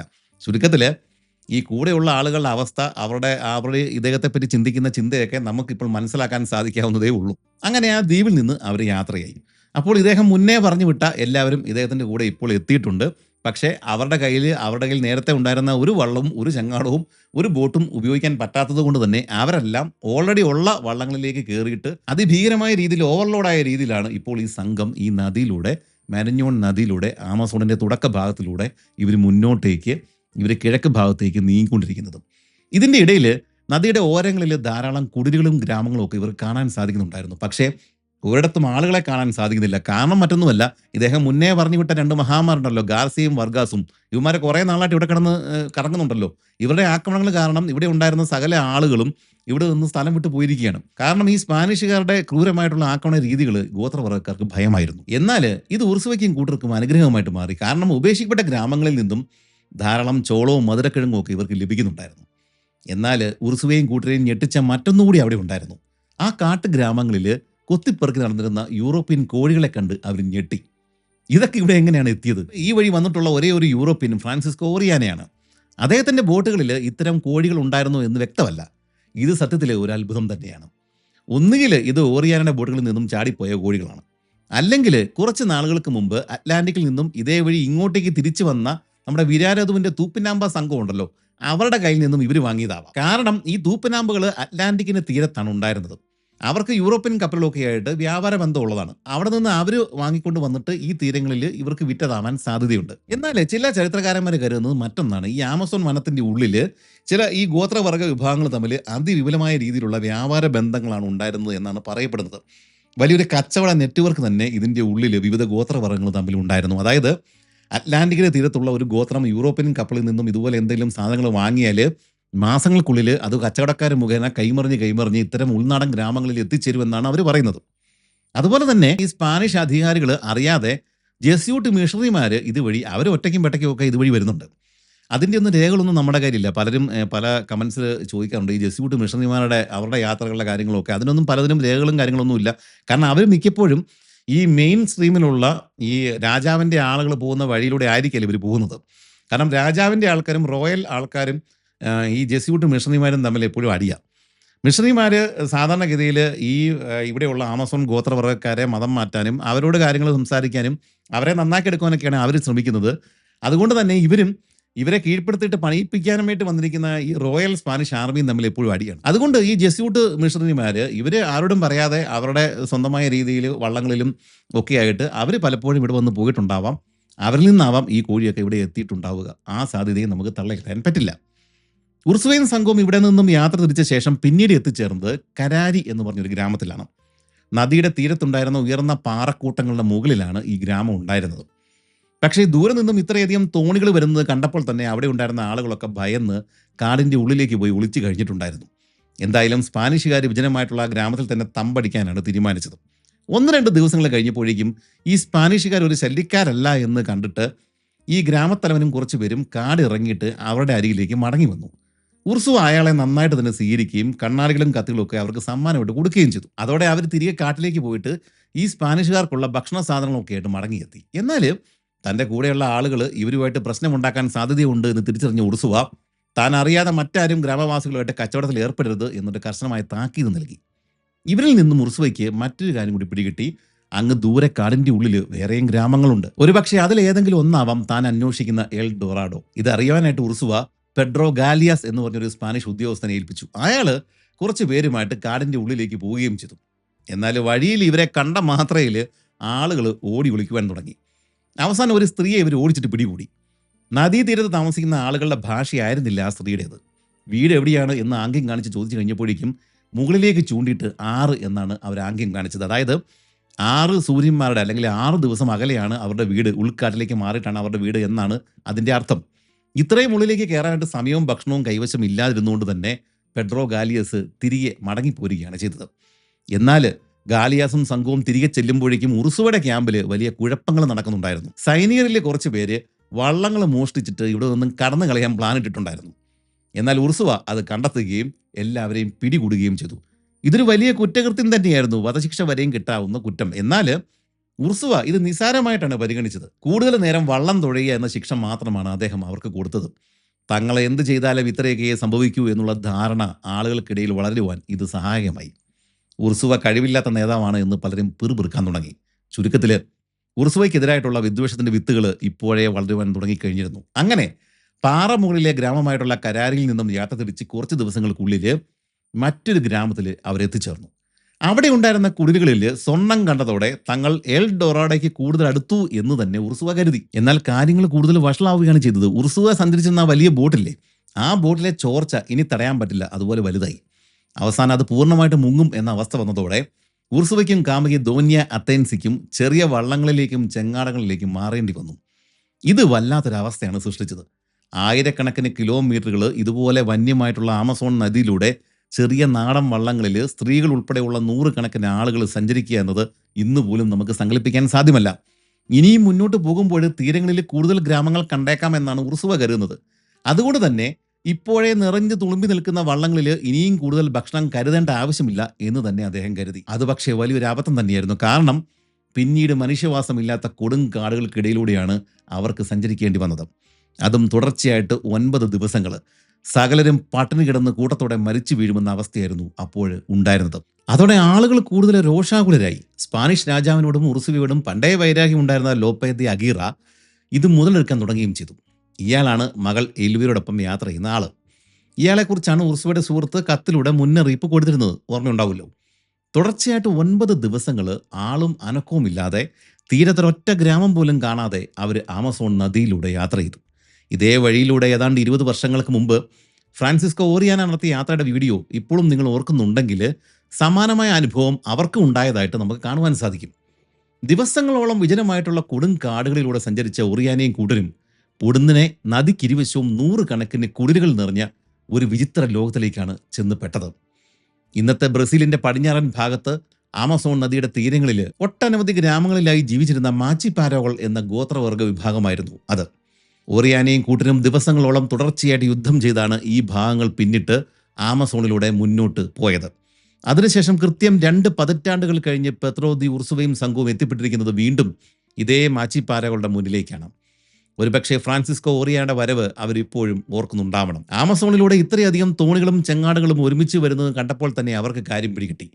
കയ്യിൽ കിട്ടിയ സാധനങ്ങളുമായിട്ട് അവരടുത്തുള്ള കാടുകളിലേക്ക് പോയി ഒളിക്കുകയാണ് ആദ്യമേ ചെയ്തത്. ആളുകളില്ലാത്ത ആ ഗ്രാമത്തിലേക്ക് ഉർസുവയും സംഘവും ഇറങ്ങുകയും ചെയ്തു. സ്പാനിഷുകാർ ഉടനെയെങ്കിലും ഇവിടം വിട്ടുപോകാൻ സാധ്യതയില്ല എന്ന് മനസ്സിലാക്കിയ ഗ്രാമത്തലവൻ കുറച്ച് ആളുകളുമൊക്കെ ആയിട്ട് സാവധാനം കാടിറങ്ങി ഗ്രാമത്തിലേക്ക് നടന്നു വന്നു. സമാധാനമാണ് അവരാഗ്രഹിക്കുന്നത്. ഉർസുവയ്ക്ക് വേണ്ടതും അതുതന്നെയായിരുന്നു. തങ്ങൾക്ക് മറ്റൊന്നും വേണ്ട, കുറച്ച് ദിവസം ഇവിടെ താമസിക്കണം, ഭക്ഷണം വേണം. ഇക്കാര്യം ഉർസുവ ആംഗ്യ ഭാഷയിൽ ഗ്രാമത്തലവനെ ബോധിപ്പിച്ചു. അത് മനസ്സിലാക്കിയ അയാള് ഗ്രാമത്തിന്റെ ഒരു ഭാഗത്ത് താമസിക്കാനായിട്ട് അവനെ അനുവദിക്കുകയും ചെയ്തു. വർഷങ്ങൾക്ക് മുമ്പ് ഓറിയാന കണ്ട അതേ കാഴ്ച തന്നെയാണ് ഉർസുവയും ആ ഗ്രാമത്തിൽ കണ്ടത്. ആ ഗ്രാമത്തിലെ വീടുകളിലെല്ലാം ധാരാളം ഭക്ഷണം കരുതിയിട്ടുണ്ടായിരുന്നു. ചോളവും കിഴങ്ങുകളും അവിടെ ധാരാളം ഉണ്ടായിരുന്നു. അത് കഴിക്കുവാനായിട്ട് മാച്ചിപ്പാരോകൾ അവരെ അനുവദിക്കുകയും ചെയ്തു. ചുരുക്കത്തിൽ ഓറിയാനിക്ക് നേരിടേണ്ടി വന്ന എതിർപ്പ് പക്ഷേ ഉർസുവയ്ക്ക് നേരിടേണ്ടി വന്നില്ല. ഇതിനും പുറമെ ഗ്രാമത്തിലെ ഓരോ വീടുകൾക്ക് പുറത്തും നിരവധി കുളങ്ങളുണ്ടായിരുന്നു. അതിലെല്ലാം 100 കണക്കിന് ആമകളെയും അവർ വളർത്തിയിരുന്നു. ഏതാണ്ട് 90 കിലോഗ്രാം വരെയും തൂക്കം വെക്കുന്ന ജയന്റ് ആമസോൺ റിവർ ടർട്ടിലുകളെയാണ് അവർ വളർത്തിയിരുന്നത് ആഹാരത്തിന് വേണ്ടിയിട്ട്. ഇതോടെ പട്ടിണി മൂത്ത് തീർത്തും അവശരായിട്ടിരുന്ന സ്പാനിഷ് പടയാളികൾക്ക് തങ്ങൾ സ്വർഗത്തിൽ എത്തിയതുപോലെയാണ് തോന്നിയത്. വർഷം 1560 ഡിസംബർ. ക്രിസ്തുമസ് അടുത്ത് വരികയാണ്. ഇവിടെയാണെങ്കിൽ ധാരാളം ഭക്ഷണവുമുണ്ട്. അതുകൊണ്ട് ക്രിസ്തുമസ് കഴിയുന്നത് വരെയും മാച്ചിപ്പാലോ ഗ്രാമത്തിൽ തന്നെ തുടരാം എന്നാണ് ഉർസുവ തീരുമാനിച്ചത്. ഇവിടെ വെച്ച് ഒരിക്കൽ കൂടി നമ്മുടെ ഉർസുവ ഈ പെഡ്രോ ഗാലിയസിനെ എൽ ഡൊറാഡോ അന്വേഷിച്ചിട്ട് കാടുകളിലേക്ക്, ഉൾവനങ്ങളിലേക്ക് പറഞ്ഞയച്ചു. മാച്ചിപ്പാരയുള്ള ഗ്രാമത്തിനടുത്ത് തന്നെ മറ്റൊരു നദി ആമസോണിലേക്ക് വന്നു ചേരുന്നുണ്ടായിരുന്നു. ഇന്ന് പുതുമായോ അല്ലെങ്കിൽ ഇസ എന്നറിയപ്പെടുന്ന ഒരു നദിയായിരുന്നു അത്. ഇരുണ്ട നിറമുള്ള ജലമാണ് ഈ നദിക്കുള്ളത്. ഇത് ഗാലിയാസിന്റെ കൂടെ ഉണ്ടായിരുന്ന സ്പാനിഷ് സൈനികരെ ശരിക്കും ഭയപ്പെടുത്തി. എന്തോ വലിയ ദുരന്തം വരാൻ പോകുന്നതിന്റെ സൂചനയാണ് ഇതെന്നാണ് അവർ കരുതിയത്. ഇവരുടെ കൈവശം ഉണ്ടായിരുന്ന ചെറിയ തടിവള്ളങ്ങളുണ്ടല്ലോ, അതില് ഒരു ചെറിയ കൈവഴിയിലൂടെ കുറച്ച് ദൂരം മുന്നോട്ടേക്ക് പോയി അവർ ചെന്ന് എത്തിയത് അതിവിശാലമായിട്ടുള്ള ഒരു വലിയ തടാകത്തിലേക്കാണ്. അതിന്റെ വലിപ്പം കണ്ട് അവർ ശരിക്കും ഭയന്നുപോയി. കുറേയേറെ ദൂരം ഉള്ളിലേക്ക് തുഴഞ്ഞു നോക്കിയിട്ടും അവർക്ക് ആ തടാകത്തിന്റെ മറുതീരം കാണുവാൻ സാധിച്ചില്ല. 1-2 ദിവസങ്ങൾ ആ തടാകത്തിലൂടെ സഞ്ചരിച്ച് നോക്കിയെങ്കിലും മനുഷ്യവാസമുള്ള ഒരു സ്ഥലവും കാണാൻ സാധിച്ചില്ല. ഇനിയും മുന്നോട്ടേക്ക് പോയി കഴിഞ്ഞാൽ തങ്ങൾക്ക് വന്ന വഴി തെറ്റിപ്പോകുമെന്നും ഒരിക്കലും ഉർസുവയുടെ അരികിലേക്ക് തിരിച്ചു വരാൻ സാധിക്കില്ല എന്നൊക്കെ അവർക്ക് തോന്നി. അവസാനം വെറും കൈയോടെ അവർ മടങ്ങുകയും ചെയ്തു. പെട്രോ ഗാലിയാസും സംഘവും മടങ്ങി വരുന്നതിന് മുമ്പ് മാച്ചിപ്പാരകളുടെ ഗ്രാമത്തിൽ വേറെ ചില കാര്യങ്ങൾ കൂടി നടക്കുന്നുണ്ടായിരുന്നു. അവരുടെ ശത്രുക്കളായിട്ടുള്ള മറ്റൊരു ഗോത്രത്തിൽപ്പെടുന്ന 200ഓളം പോരാളികൾ ഒട്ടനവധി വഞ്ചികളിലായിട്ട് ഇവരെ ആക്രമിക്കാൻ വേണ്ടിയിട്ട്, ഈ മാച്ചിപ്പാരോ ഗ്രാമം ആക്രമിക്കാൻ വേണ്ടിയിട്ട് ഇവിടെ എത്തിച്ചേർന്നു. തങ്ങളെ സഹായിക്കണമെന്ന് മാച്ചിപ്പാരോ ഗോത്രത്തലവൻ അപേക്ഷിച്ചതോടെ ഉർസുവ തന്റെ വിശ്വസ്തനായിട്ടുള്ള പഴയ വർഗാസിനെ തന്നെ യുദ്ധം ചെയ്യാൻ നിയോഗിച്ചു. തോക്കുധാരികളായിട്ടുള്ള 50 സ്പാനിഷ് സൈനികരെയും കൂട്ടിയിട്ടാണ് വർഗാസ് യുദ്ധത്തിന് പോയത്. ഈ സ്പാനിഷ് സൈനികരെ കണ്ട് ഭയന്നുപോയ എതിരാളികൾ യുദ്ധത്തിന് നിൽക്കാതെ സമാധാനത്തിന് വേണ്ടിയാണ് ശ്രമിച്ചത്. എന്നാൽ യുദ്ധക്കൊതിയന്മാരായിട്ടുള്ള സ്പാനിഷ് പടയാളികൾ അതൊന്നും ചെവികൊണ്ടില്ല. അവരെ തലങ്ങും വിലങ്ങും വെടിവെച്ചതോടെ ശത്രുഗോത്രക്കാർ ചിതറിയോടി. കുറേയേറെ പേര് വെടിയേറ്റ് മരിച്ചു വീണു.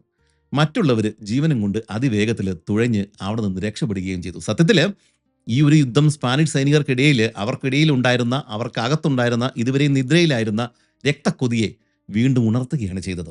ധാരാളം ഭക്ഷണം കിട്ടുന്ന സ്ഥലം. മാച്ചിപ്പാരോ പെണ്ണുങ്ങൾ സുന്ദരികളുമാണ്. അവര് സ്പാനിഷ് പടയാളികളോട് അകൽച്ചയൊന്നും കാണിക്കുന്നുമില്ല. ചുരുക്കത്തിൽ പലർക്കും ഇനി മുന്നോട്ട് പോകുന്നതിനോട് വലിയ താല്പര്യമൊന്നും ഉണ്ടായിരുന്നില്ല. ഈ സംഘത്തിൽ നിന്നും എങ്ങനെയും രക്ഷപ്പെടണം എന്ന് തന്നെയാണ് പലരും ചിന്തിക്കുന്നത്. ഇത്തരം വെറുപ്പിനും ചിന്തകൾക്കും വളമിടുവാൻ പാകത്തിൽ തന്നെയായിരുന്നു ഉർസുവയുടെ പ്രവൃത്തികൾ. കാമുകി ധോനിയ അത്തേൻസിയുടെ കൂടെ സദാസമയവും രസിച്ചു നടന്നിരുന്ന ഉർസുവ ഒരു വിനോദയാത്രയ്ക്ക് പോകുന്ന മട്ടിലായിരുന്നു, അല്ലെങ്കിൽ ആ മൂഡിലായിരുന്നു ഉണ്ടായിരുന്നത്. മറ്റുള്ളവരുടെ പ്രശ്നങ്ങൾ കേൾക്കുവാൻ പോലും പലപ്പോഴും അദ്ദേഹം തയ്യാറായിരുന്നില്ല. ഉർസുവയുടെ തുടക്കം മുതലേ വെറുപ്പുണ്ടായിരുന്ന ലോപ്പെ ദെ അഗീറ ഈ ഒരു അവസരം ശരിക്കും മുതലെടുത്തു. അയാളുടെ മകളായിട്ടുള്ള എൽവിറയ്ക്ക് ഈ അത്തേൻസിക്ക് കിട്ടുന്ന സൗകര്യവും പരിഗണനയും കിട്ടാത്തതിലും അയാൾക്ക് മുമ്പ് തന്നെ അമർഷം ഉണ്ടായിരുന്നതാണല്ലോ. അഗീറയുടെ കൂടെ മറ്റ് ചില ആളുകൾ കൂടി ചേർന്നതോടെ അവർ സംഘം ചേർന്നിട്ട് യാത്ര അട്ടിമറിക്കാനുള്ള വഴികൾ ചർച്ച ചെയ്യുവാൻ തുടങ്ങി. ഈ യാത്രയിൽ കുറ്റവും അതിക്രമവും ഒക്കെ കാണിക്കുന്ന ആളുകളെ കൂടുതൽ സമയം വഞ്ചി തുഴയാനുള്ള ശിക്ഷയാണ് ഉർസുവ പതിവായിട്ട് കൊടുത്തിരുന്നത്. ഇവരെല്ലാം പക്ഷേ ഒരുമിച്ച് ഒരു വള്ളത്തിലാണ് ഇരുത്തിയിരുന്നത്. ഇത് കുറ്റവാളികൾക്ക് ഗൂഢാലോചന നടത്താനായിട്ട് കൂടുതൽ സൗകര്യം ഉണ്ടാക്കി കൊടുക്കുകയാണ് ചെയ്തത്. ഇതിൻ്റെ ഇടയിൽ ഈ ഉർസുവ തൻ്റെ തൊട്ട് കീഴിൽ ആൽഫറസ് ജനറൽ എന്ന് പറഞ്ഞ പദവിയിൽ വാഴിച്ച ഒരാളുണ്ടല്ലോ, ഫെർണാണ്ടോ ഗുസ്മാൻ, അയാളെ നമ്മുടെ ഈ അഗീറ കുറേയേറെ വാഗ്ദാനങ്ങൾ നൽകിയിട്ട് വശത്താക്കുകയും ചെയ്തു. അതുപോലെ തന്നെ ഉർസുവ ഇടയ്ക്ക് ഭക്ഷണം തേടുവാൻ വേണ്ടിയിട്ട് മുന്നേ അയച്ച ഈ ലോറൻസോ സാൽദുവെന്തോ, അവരും ഒക്കെ അഗീറയുടെ സംഘത്തിലാണ് ഇപ്പോൾ ഉള്ളത്. ഉർസുവയെ തട്ടിക്കളയാൻ തന്നെയാണ് ഇവർ ഇപ്പോൾ തീരുമാനിച്ചിരിക്കുന്നത്. ശേഷം ഈ ഫെർണാണ്ടോ ഗുസ്മാനെ നേതാവായിട്ട് വാഴിക്കാമെന്നാണ് അഗീറ വാക്ക് കൊടുത്തിരിക്കുന്നത്. ചുരുക്കത്തിൽ ഗുസ്മാനെ മുന്നിൽ നിർത്തിയിട്ട് കലാപം ഉണ്ടാക്കാൻ തന്നെയാണ് അഗീറയുടെ പദ്ധതി. ക്രിസ്തുമസ് കഴിഞ്ഞ ശേഷം കാര്യങ്ങൾ നടപ്പിലാക്കാമെന്നാണ് അവരിപ്പോൾ കരുതുന്നത്. ആമസോൺ നദിയുടെ തീരത്ത് മാച്ചിപ്പാറയുള്ള ഗ്രാമത്തിലെ ആ ക്രിസ്മസ് ശരിക്കും അക്കൂട്ടത്തിൽ പലരുടെയും അവസാനത്തതായിരിക്കുമെന്ന് ആരും ആ സമയത്ത് ചിന്തിച്ച് കാണില്ല. ഒരു വശത്ത് പെട്രോഡി ഉറുസുവ വരാൻ പോകുന്ന ആപത്തുകളൊന്നും തിരിച്ചറിയാതെ തന്റെ സ്വന്തം കൂടാരത്തിൽ സുന്ദരിയായ കാമുകി ധോന്യ അത്തേൻസിയുടെ കൂടെ സന്തോഷത്തോടെ വിശ്രമിക്കുന്നു. എന്നാൽ മറുവശത്ത് ശത്രുക്കൾ അയാളെ ഇല്ലായ്മ ചെയ്യാനുള്ള വഴികൾ ആലോചിക്കുകയാണ്.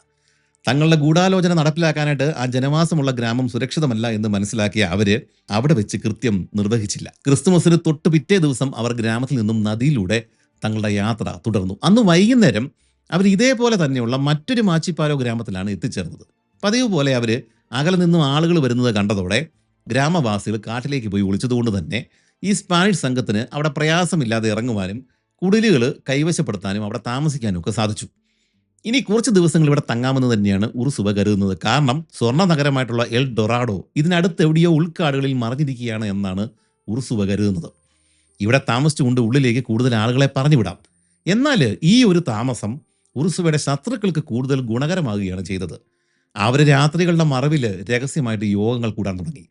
ഉറുസുവയെ ഇവിടെ ഉപേക്ഷിച്ച ശേഷം വഞ്ചികളുമായിട്ട് സ്ഥലം വിടാമെന്നാണ് കൂടുതൽ പേരും അഭിപ്രായപ്പെട്ടത്. എന്നാൽ ലോപ്പേ ദി അഗീറ പോലുള്ള കൊടും ക്രൂരന്മാർ ഈ ഉറുസുവയെ കൊലപ്പെടുത്തണം എന്ന് തന്നെയുള്ള അഭിപ്രായത്തിൽ ഉറച്ചു നിൽക്കുകയാണ് ചെയ്യുന്നത്. ഉറുസുവയെ കൊല്ലണം, ഫെർണാണ്ടോ ഗുസ്മാനെ നേതാവാക്കി പുറകിൽ നിന്നും കളിക്കണം, ഇതായിരുന്നു അഗീറയുടെ പ്ലാൻ. ഇവരുടെ കൂടെ ഉണ്ടായിരുന്ന ഒരു സ്പാനിഷ് സൈനികന്റെ അടിമയ്ക്ക് ഇവരുടെ പ്ലാൻ മനസ്സിലായതോടെ അത് ഉറുസുവയെ അറിയിക്കാനായിട്ട് അയാൾ ശ്രമിച്ചു. എന്നാൽ ഉറുസുവയുടെ കൂടാരത്തിൽ സദാസമയവും കാമുകി ധോന്യ അത്തേൻസി ഉണ്ടായിരുന്നതുകൊണ്ട് തന്നെ അവൻ അതിന് സാധിച്ചില്ല. ഇതിൻ്റെ ഇടയിലേക്ക് കയറി ചെന്നിട്ട് ഇത് പറയാനുള്ള ധൈര്യം അവനുണ്ടായിരുന്നില്ല. അതുകൊണ്ട് ഉറുസുവയുടെ ജോലിക്കാരിൽ ഒരാളോട് അയാൾ രഹസ്യമായിട്ട് ഇക്കാര്യം പറയുകയാണ് ചെയ്തത്. എന്നാൽ യാതൊരു തെളിവുകളും ഇല്ലാതെ ഉറുസുവയോട് അദ്ദേഹത്തിന്റെ സുഹൃത്തുക്കളുടെ കാര്യം പറയാനായിട്ട് അയാൾക്ക് ഭയമായിരുന്നു. ചുരുക്കത്തിൽ എല്ലാവർക്കും എല്ലാം അറിയാമായിരുന്നു. എന്നാൽ ആർക്കും ഒന്നും ചെയ്യുവാനോ അറിയിക്കുവാനോ സാധിച്ചില്ല. തന്റെ കൂടാരത്തിന് ചുറ്റും മരണക്കെണി മുറുകുന്ന വിവരം ഉറുസുവ അറിഞ്ഞതേയില്ല. അങ്ങനെ ഈ രണ്ടാമത്തെ മാച്ചിപ്പാരോ ഗ്രാമത്തിൽ ഇവർ എത്തിച്ചേർന്നിട്ട് കൃത്യം ഒരാഴ്ച കഴിഞ്ഞിട്ടുണ്ട്. 1561 ജനുവരി 1-ാം തീയതി. പദ്ധതി ഇന്ന് രാത്രി തന്നെ നടപ്പിലാക്കുവാൻ വേണ്ടിയിട്ടാണ് ലോപ്പേ ദി അഗീറയുടെ തീരുമാനം. രാത്രിയുടെ 2-ാം യാമത്തിൽ അവർ ഫെർണാണ്ടോ ഗുസ്മാന്റെ കൂടാരത്തിൽ ഒത്തുകൂടി. ഉറുസുവ കൂടാരത്തിൽ ഒറ്റയ്ക്കാണോ എന്നറിയുക എന്നതായിരുന്നു ആദ്യത്തെ പണി. അതിനായിട്ട് അവർ തങ്ങളുടെ വേലക്കാരിൽ ഒരാളെ നമ്മുടെ ഈ ഗുസ്മാന് എണ്ണ വാങ്ങാനാണ് എന്ന വ്യാജേന ഉറുസുവയുടെ കൂടാരത്തിലേക്ക് അയച്ചു. അവൻ ഈ ഉറുസുവയുടെ കൂടാരത്തിന്റെ അരികിൽ എത്തിക്കഴിഞ്ഞപ്പോഴേക്കും ഇദ്ദേഹത്തിന്റെ അരികിൽ ഉറുസുവയുടെ അരികിൽ അദ്ദേഹത്തിന്റെ പരിചാരകനായിട്ടുള്ള ലോർക്ക മാത്രമേ ഉണ്ടായിരുന്നുള്ളൂ. ഉറുസുവ ഒരു ഹാമക്കിൽ ഊഞ്ഞാലുകട്ടിലിൽ കിടന്ന് വിശ്രമിക്കുകയായിരുന്നു. കാമുകിയോ കാവൽക്കാരോ സുഹൃത്തുക്കളോ ആരും തന്നെയും അദ്ദേഹത്തിന്റെ അരികിൽ ഇപ്പോഴില്ല. ആകെയുള്ള പരിചാരകൻ വേലക്കാരൻ ഇപ്പോൾ തന്നെ അവിടെ നിന്ന് ഇറങ്ങിപ്പോവുകയും ചെയ്യും. ഇതാണ് പറ്റിയ അവസരം. അവര് ആ അവസരം പാഴാക്കിയില്ല. സമയം ഏതാണ്ട് പാതിരാത്രിയോട് അടുത്തിരിക്കുകയാണ്. അവര് ഉറുസുവയുടെ കൂടാരം ലക്ഷ്യമാക്കി പതുക്കെ നീങ്ങി. പുറത്ത് ആരൊക്കെയോ നടക്കുന്നതിന്റെ നിഴലുകൾ അത് കണ്ട ഉറുസുവ ഉറക്കെ ചോദിച്ചു, നിങ്ങൾ ഈ പാതിരാത്രിയിൽ എന്തന്വേഷിച്ച് നടക്കുകയാണ്? പക്ഷേ അടുത്ത നിമിഷം അവർ കൂടാരത്തിന്റെ ഉള്ളിലേക്ക് ചാടിക്കേറുകയും ഉറുസുവയ്ക്ക് ഹാമക്കിൽ നിന്ന് എഴുന്നേൽക്കാൻ അവസരം കിട്ടുന്നതിന് മുമ്പ് തന്നെ അദ്ദേഹത്തെ വെട്ടി നിലത്തിടുകയും ചെയ്തു. എങ്കിലും പോരാളിയായിട്ടുള്ള ഉറുസുവ ഉടൻ തന്നെ തന്റെ വാള് കൈക്കലാക്കിയെങ്കിലും കൂടുതൽ ആളുകൾ കൂടാരത്തിന്റെ ഉള്ളിലേക്ക് കടന്നതോടെ പിടിച്ചു നിൽക്കാൻ സാധിച്ചില്ല. അടുത്ത നിമിഷം ലോപ്പേ ദി അഗീറയുടെ കത്തി ഉറുസുവയുടെ നെഞ്ചിലേക്ക് ആഴ്ന്നിറങ്ങി. കത്തോലിക്ക വിശ്വാസം അനുസരിച്ചിട്ട് മരിക്കുന്നതിന് മുമ്പ് താൻ ചെയ്ത തെറ്റുകൾ ഏറ്റുപറയാൻ കിട്ടുന്നത് അപൂർവ ഭാഗ്യമാണ്. കോൺഫെസിയോ കോൺഫെസിയോ മിസററി മെയ് ദ യൂസ്, എന്റെ കർത്താവെ എന്നോട് ക്ഷമിക്കണമേ, ഇതായിരുന്നു ഉറുസുവയുടെ അവസാന വാക്കുകൾ. അങ്ങനെ എൽ ഡൊറാഡോ എന്ന സ്വർണ്ണ നഗരം തിരഞ്ഞിറങ്ങി ലക്ഷ്യം കാണാതെ ആമസോണിൽ തന്നെ അലിഞ്ഞില്ലാതായ ഒട്ടനവധി ആളുകളുടെ കൂട്ടത്തിൽ പെട്രോഡി ഉറുസുവയുടെ പേരുകൂടി ചേർക്കപ്പെട്ടു. രക്തത്തിൽ കുളിച്ചു കിടക്കുന്ന ഉറുസുവയുടെ ശരീരം കൂടാരത്തിൽ തന്നെ ഉപേക്ഷിച്ച ശേഷം കൊലയാളികൾ ഉറക്കെ ശബ്ദമുണ്ടാക്കി ആഹ്ലാദത്തോടെ പുറത്തേക്ക് വന്നു. നമുക്ക് സ്വാതന്ത്ര്യം കിട്ടി, രാജാവ് നീണാൾ വാഴട്ടെ, ആ ഏകാധിപതി കൊല്ലപ്പെട്ടു കഴിഞ്ഞു. ഇതായിരുന്നു പാതിരാത്രിയിലെ കൊലപാതകം കഴിഞ്ഞ ശേഷം ഇവര് ഉറക്കെ അലറിയത്. ഇത് കേട്ടിട്ട് വേറെ കൂടാരങ്ങളിൽ ഉണ്ടായിരുന്ന ആളുകൾ ഞെട്ടി എഴുന്നേറ്റു. തൊട്ടടുത്ത ടെന്റിൽ കിടന്നുറങ്ങിയിരുന്നത് ഉറുസുവയുടെ അടുത്ത സുഹൃത്തായിരുന്ന വർഗാസ് ആയിരുന്നു. അപകടം മനസ്സിലാക്കിയ വർഗാസ് വാളുമെടുത്ത് പുറത്തേക്ക് ഇറങ്ങി. എന്നാൽ ഇരുട്ടിലൊന്നും കാണുവാൻ സാധിച്ചില്ല. അടുത്ത നിമിഷം ഇരുളിന്റെ മറവിൽ നിന്നും ഒരു വാള് വർഗാസിന്റെ നെഞ്ചിലേക്ക് ആഴ്ന്നിറങ്ങി. അയാൾ തൽക്ഷണം അവിടെ മരിച്ചു വീണു. ഇതിനുശേഷം ഉറുസുവയുടെ മറ്റ് സുഹൃത്തുക്കളെ കൂടി കൊല്ലുവാനായിരുന്നു അഗീറയുടെ ലക്ഷ്യം. എന്നാൽ ഗുസ്മാൻ അത് തടയുകയാണ് ചെയ്തത്. തങ്ങൾ ക്രൂരന്മാരും രാജ്യദ്രോഹികളൊന്നുമല്ല, അതുകൊണ്ട് ഇന്ന് രാത്രി കൂട്ടക്കൊലപാതകങ്ങൾ ചെയ്യുവാൻ പാടില്ല. പക്ഷേ സത്യത്തിൽ തൻ്റെ കൂടെയുള്ള ലോപ്പേ ദി അഗീറ ഇത് രണ്ടുമാണ് എന്ന് ഗുസ്മാന് അപ്പോൾ അറിയില്ലായിരുന്നു. അവസാനം അവർ സകല ആളുകളെയും വിളിച്ചുണർത്തുകയും എല്ലാവരുടെയും മുന്നിൽ വെച്ചിട്ട് കൊല്ലപ്പെട്ട ഉറുസുവയുടെയും വർഗാസിന്റെയും ശരീരങ്ങൾ ഉറുസുവയുടെ കൂടാരത്തിന്റെ ഉള്ളിൽ തന്നെ ഒരു കുഴിയെടുത്ത് അതിൻ്റെ ഉള്ളിൽ കുഴിച്ചു മൂടുകയും ചെയ്തു. പിറ്റേ ദിവസം സംഘത്തിലെ പുരോഹിതനായിരുന്ന പാദ്രെ അലോൺസോ എനോയിയെ കൊണ്ട് നിർബന്ധിച്ച് ഭീഷണിപ്പെടുത്തി ഗുസ്മാനെ അടുത്ത നേതാവായിട്ട് അവർ പ്രഖ്യാപിച്ചു. ഉറുസുവയെ കൊന്നെങ്കിലും ഗുസ്മാൻ തികഞ്ഞ രാജഭക്തനായിട്ടുള്ള ഒരാളായിരുന്നു.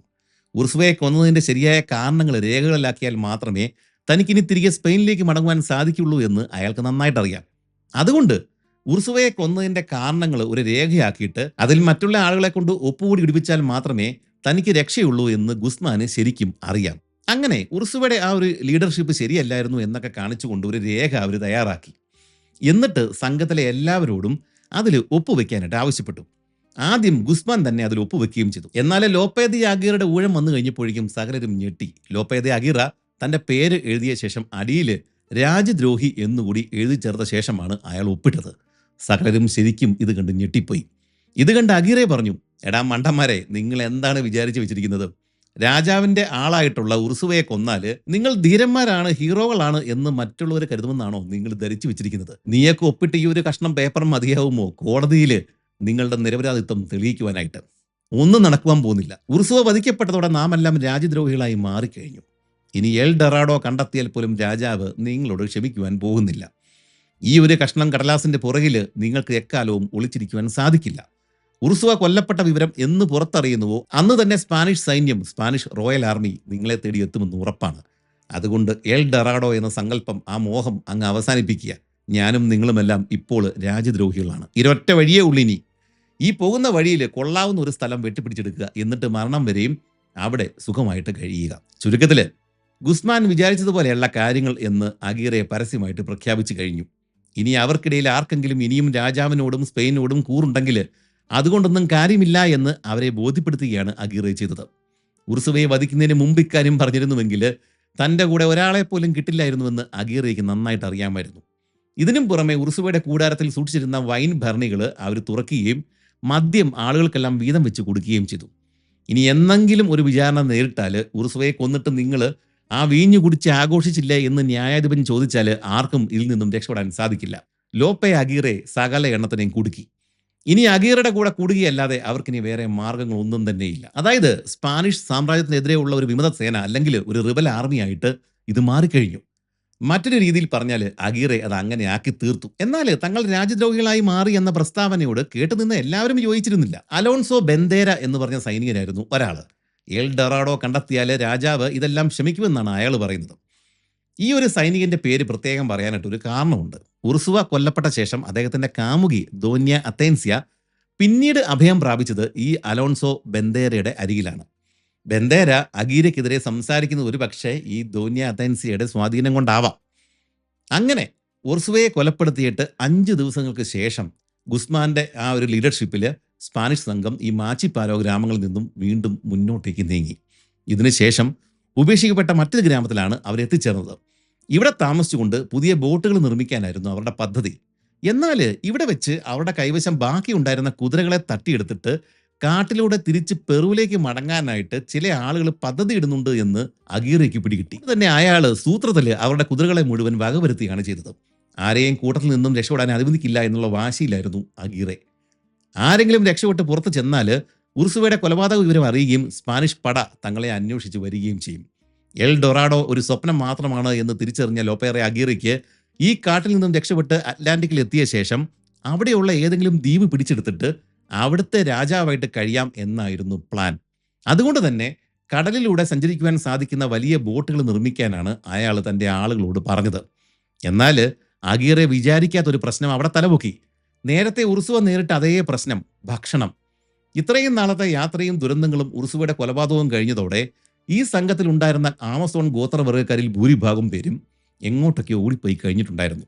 ചിലരൊക്കെ ഒഴുക്കിൽപ്പെടുകയും മറ്റു ചിലർ പട്ടിണിയും രോഗങ്ങളും കാരണം മരണപ്പെടുകയും ചെയ്തു. അതുകൊണ്ട് തന്നെ സ്പാനിഷുകാർക്ക് കാട്ടിൽ നിന്ന് വിഭവങ്ങൾ ശേഖരിക്കാൻ സാധിക്കാതെ വന്നു. നേരത്തെ തന്നെ അറിയാവുന്ന ചില കാട്ടുകിഴങ്ങുകൾ ഭക്ഷിച്ചാണ് അവരാദ്യമൊക്കെ പിടിച്ചു നിന്നത്. എന്നാൽ ഗതിയില്ലാതെ വന്നു കഴിഞ്ഞപ്പോഴേക്കും കൂടെ കൊണ്ടുവന്നിരുന്ന നായ്ക്കളെയും മിച്ചമുണ്ടായിരുന്ന കുതിരകളെയും കൊന്ന് അവർ ജീവൻ നിലനിർത്തി. ഇതിനിടെ സംഘത്തിൽ തനിക്കെതിരെ തിരിയുമെന്ന് ഉറപ്പുണ്ടായിരുന്ന പലരെയും പല കാരണങ്ങൾ പറഞ്ഞിട്ട് ലോപ്പേ ദി അഗീറ കൊലപ്പെടുത്തുവാനായിട്ട് തുടങ്ങിക്കഴിഞ്ഞിരുന്നു. ഒരു കാര്യവുമില്ലാത്ത ആരോപണങ്ങൾ ഉന്നയിച്ചിട്ട് വിചാരണ ചെയ്തിട്ടാണ് പലരെയും കൊലപ്പെടുത്തിയത്. ഭക്ഷണം അന്വേഷിച്ച് കാട്ടിലേക്ക് പോയ പലരും മടങ്ങി വരാതിരുന്നതും ചിലർ ഒഴുക്കിപ്പെട്ടു പോയതും ഇതൊക്കെ അഗീറയുടെ പദ്ധതിയുടെ ഭാഗമായിരുന്നു എന്ന് ആളുകൾക്ക് വളരെ വൈകിയാണ് പിടികിട്ടി തുടങ്ങിയത്. യാത്രയുടെ തുടക്കത്തിൽ ഉർസുവ ഭക്ഷണം അന്വേഷിച്ച് വെക്കാൻ വേണ്ടിയിട്ടൊക്കെ 2 പേരെ അയച്ചില്ലേ, 2 സംഘങ്ങളെ. ആ 2 പേരും ഉർസുവയുടെ അടുത്ത സുഹൃത്തുക്കളായിരുന്നല്ലോ. അക്കൂട്ടത്തിൽ ഒരാളായിരുന്ന വർഗാസിനെ ഉർസുവയെ കൊലപ്പെടുത്തിയ ആ രാത്രി തന്നെ ഇവർ വകവരുത്തുകയും ചെയ്തു. ഇനി ബാക്കിയുള്ളത് ഗാർസിയാണ്. അയാളെ കഴുത്ത് ഞെരിച്ചിട്ട് ശ്വാസം മുട്ടിച്ചാണ് അഗീറെ കൊലപ്പെടുത്തിയത്. അതുപോലെ തന്നെ ഉർസുവയുടെ കാമുകി ദോന്യ അഥേൻസിയെ ഇപ്പോൾ സംരക്ഷിക്കുന്ന അലോൺസോ ബെന്തേര, അയാളെയും കൊല്ലാനായിട്ട് അഗീറെ പ്ലാനിട്ടു. ബെന്തേരയെ സൈന്യാധിപനായിട്ട് ഗുസ്മാൻ നിയമിച്ചതാണ് ഈ പകയ്ക്കുള്ള പ്രധാന കാരണം. ഇതിനു വേണ്ടിയിട്ട് ആദ്യമേ തന്നെ ഈ ബെന്തേര ഗുസ്മാനെ കൊന്നിട്ട് അധികാരം കൈക്കലാക്കാൻ വേണ്ടി ശ്രമിക്കുന്നുണ്ട് എന്നൊരു നുണ അയാൾ ഈ അഗീറെ ഗുസ്മാനെ പറഞ്ഞ് വിശ്വസിപ്പിച്ചു.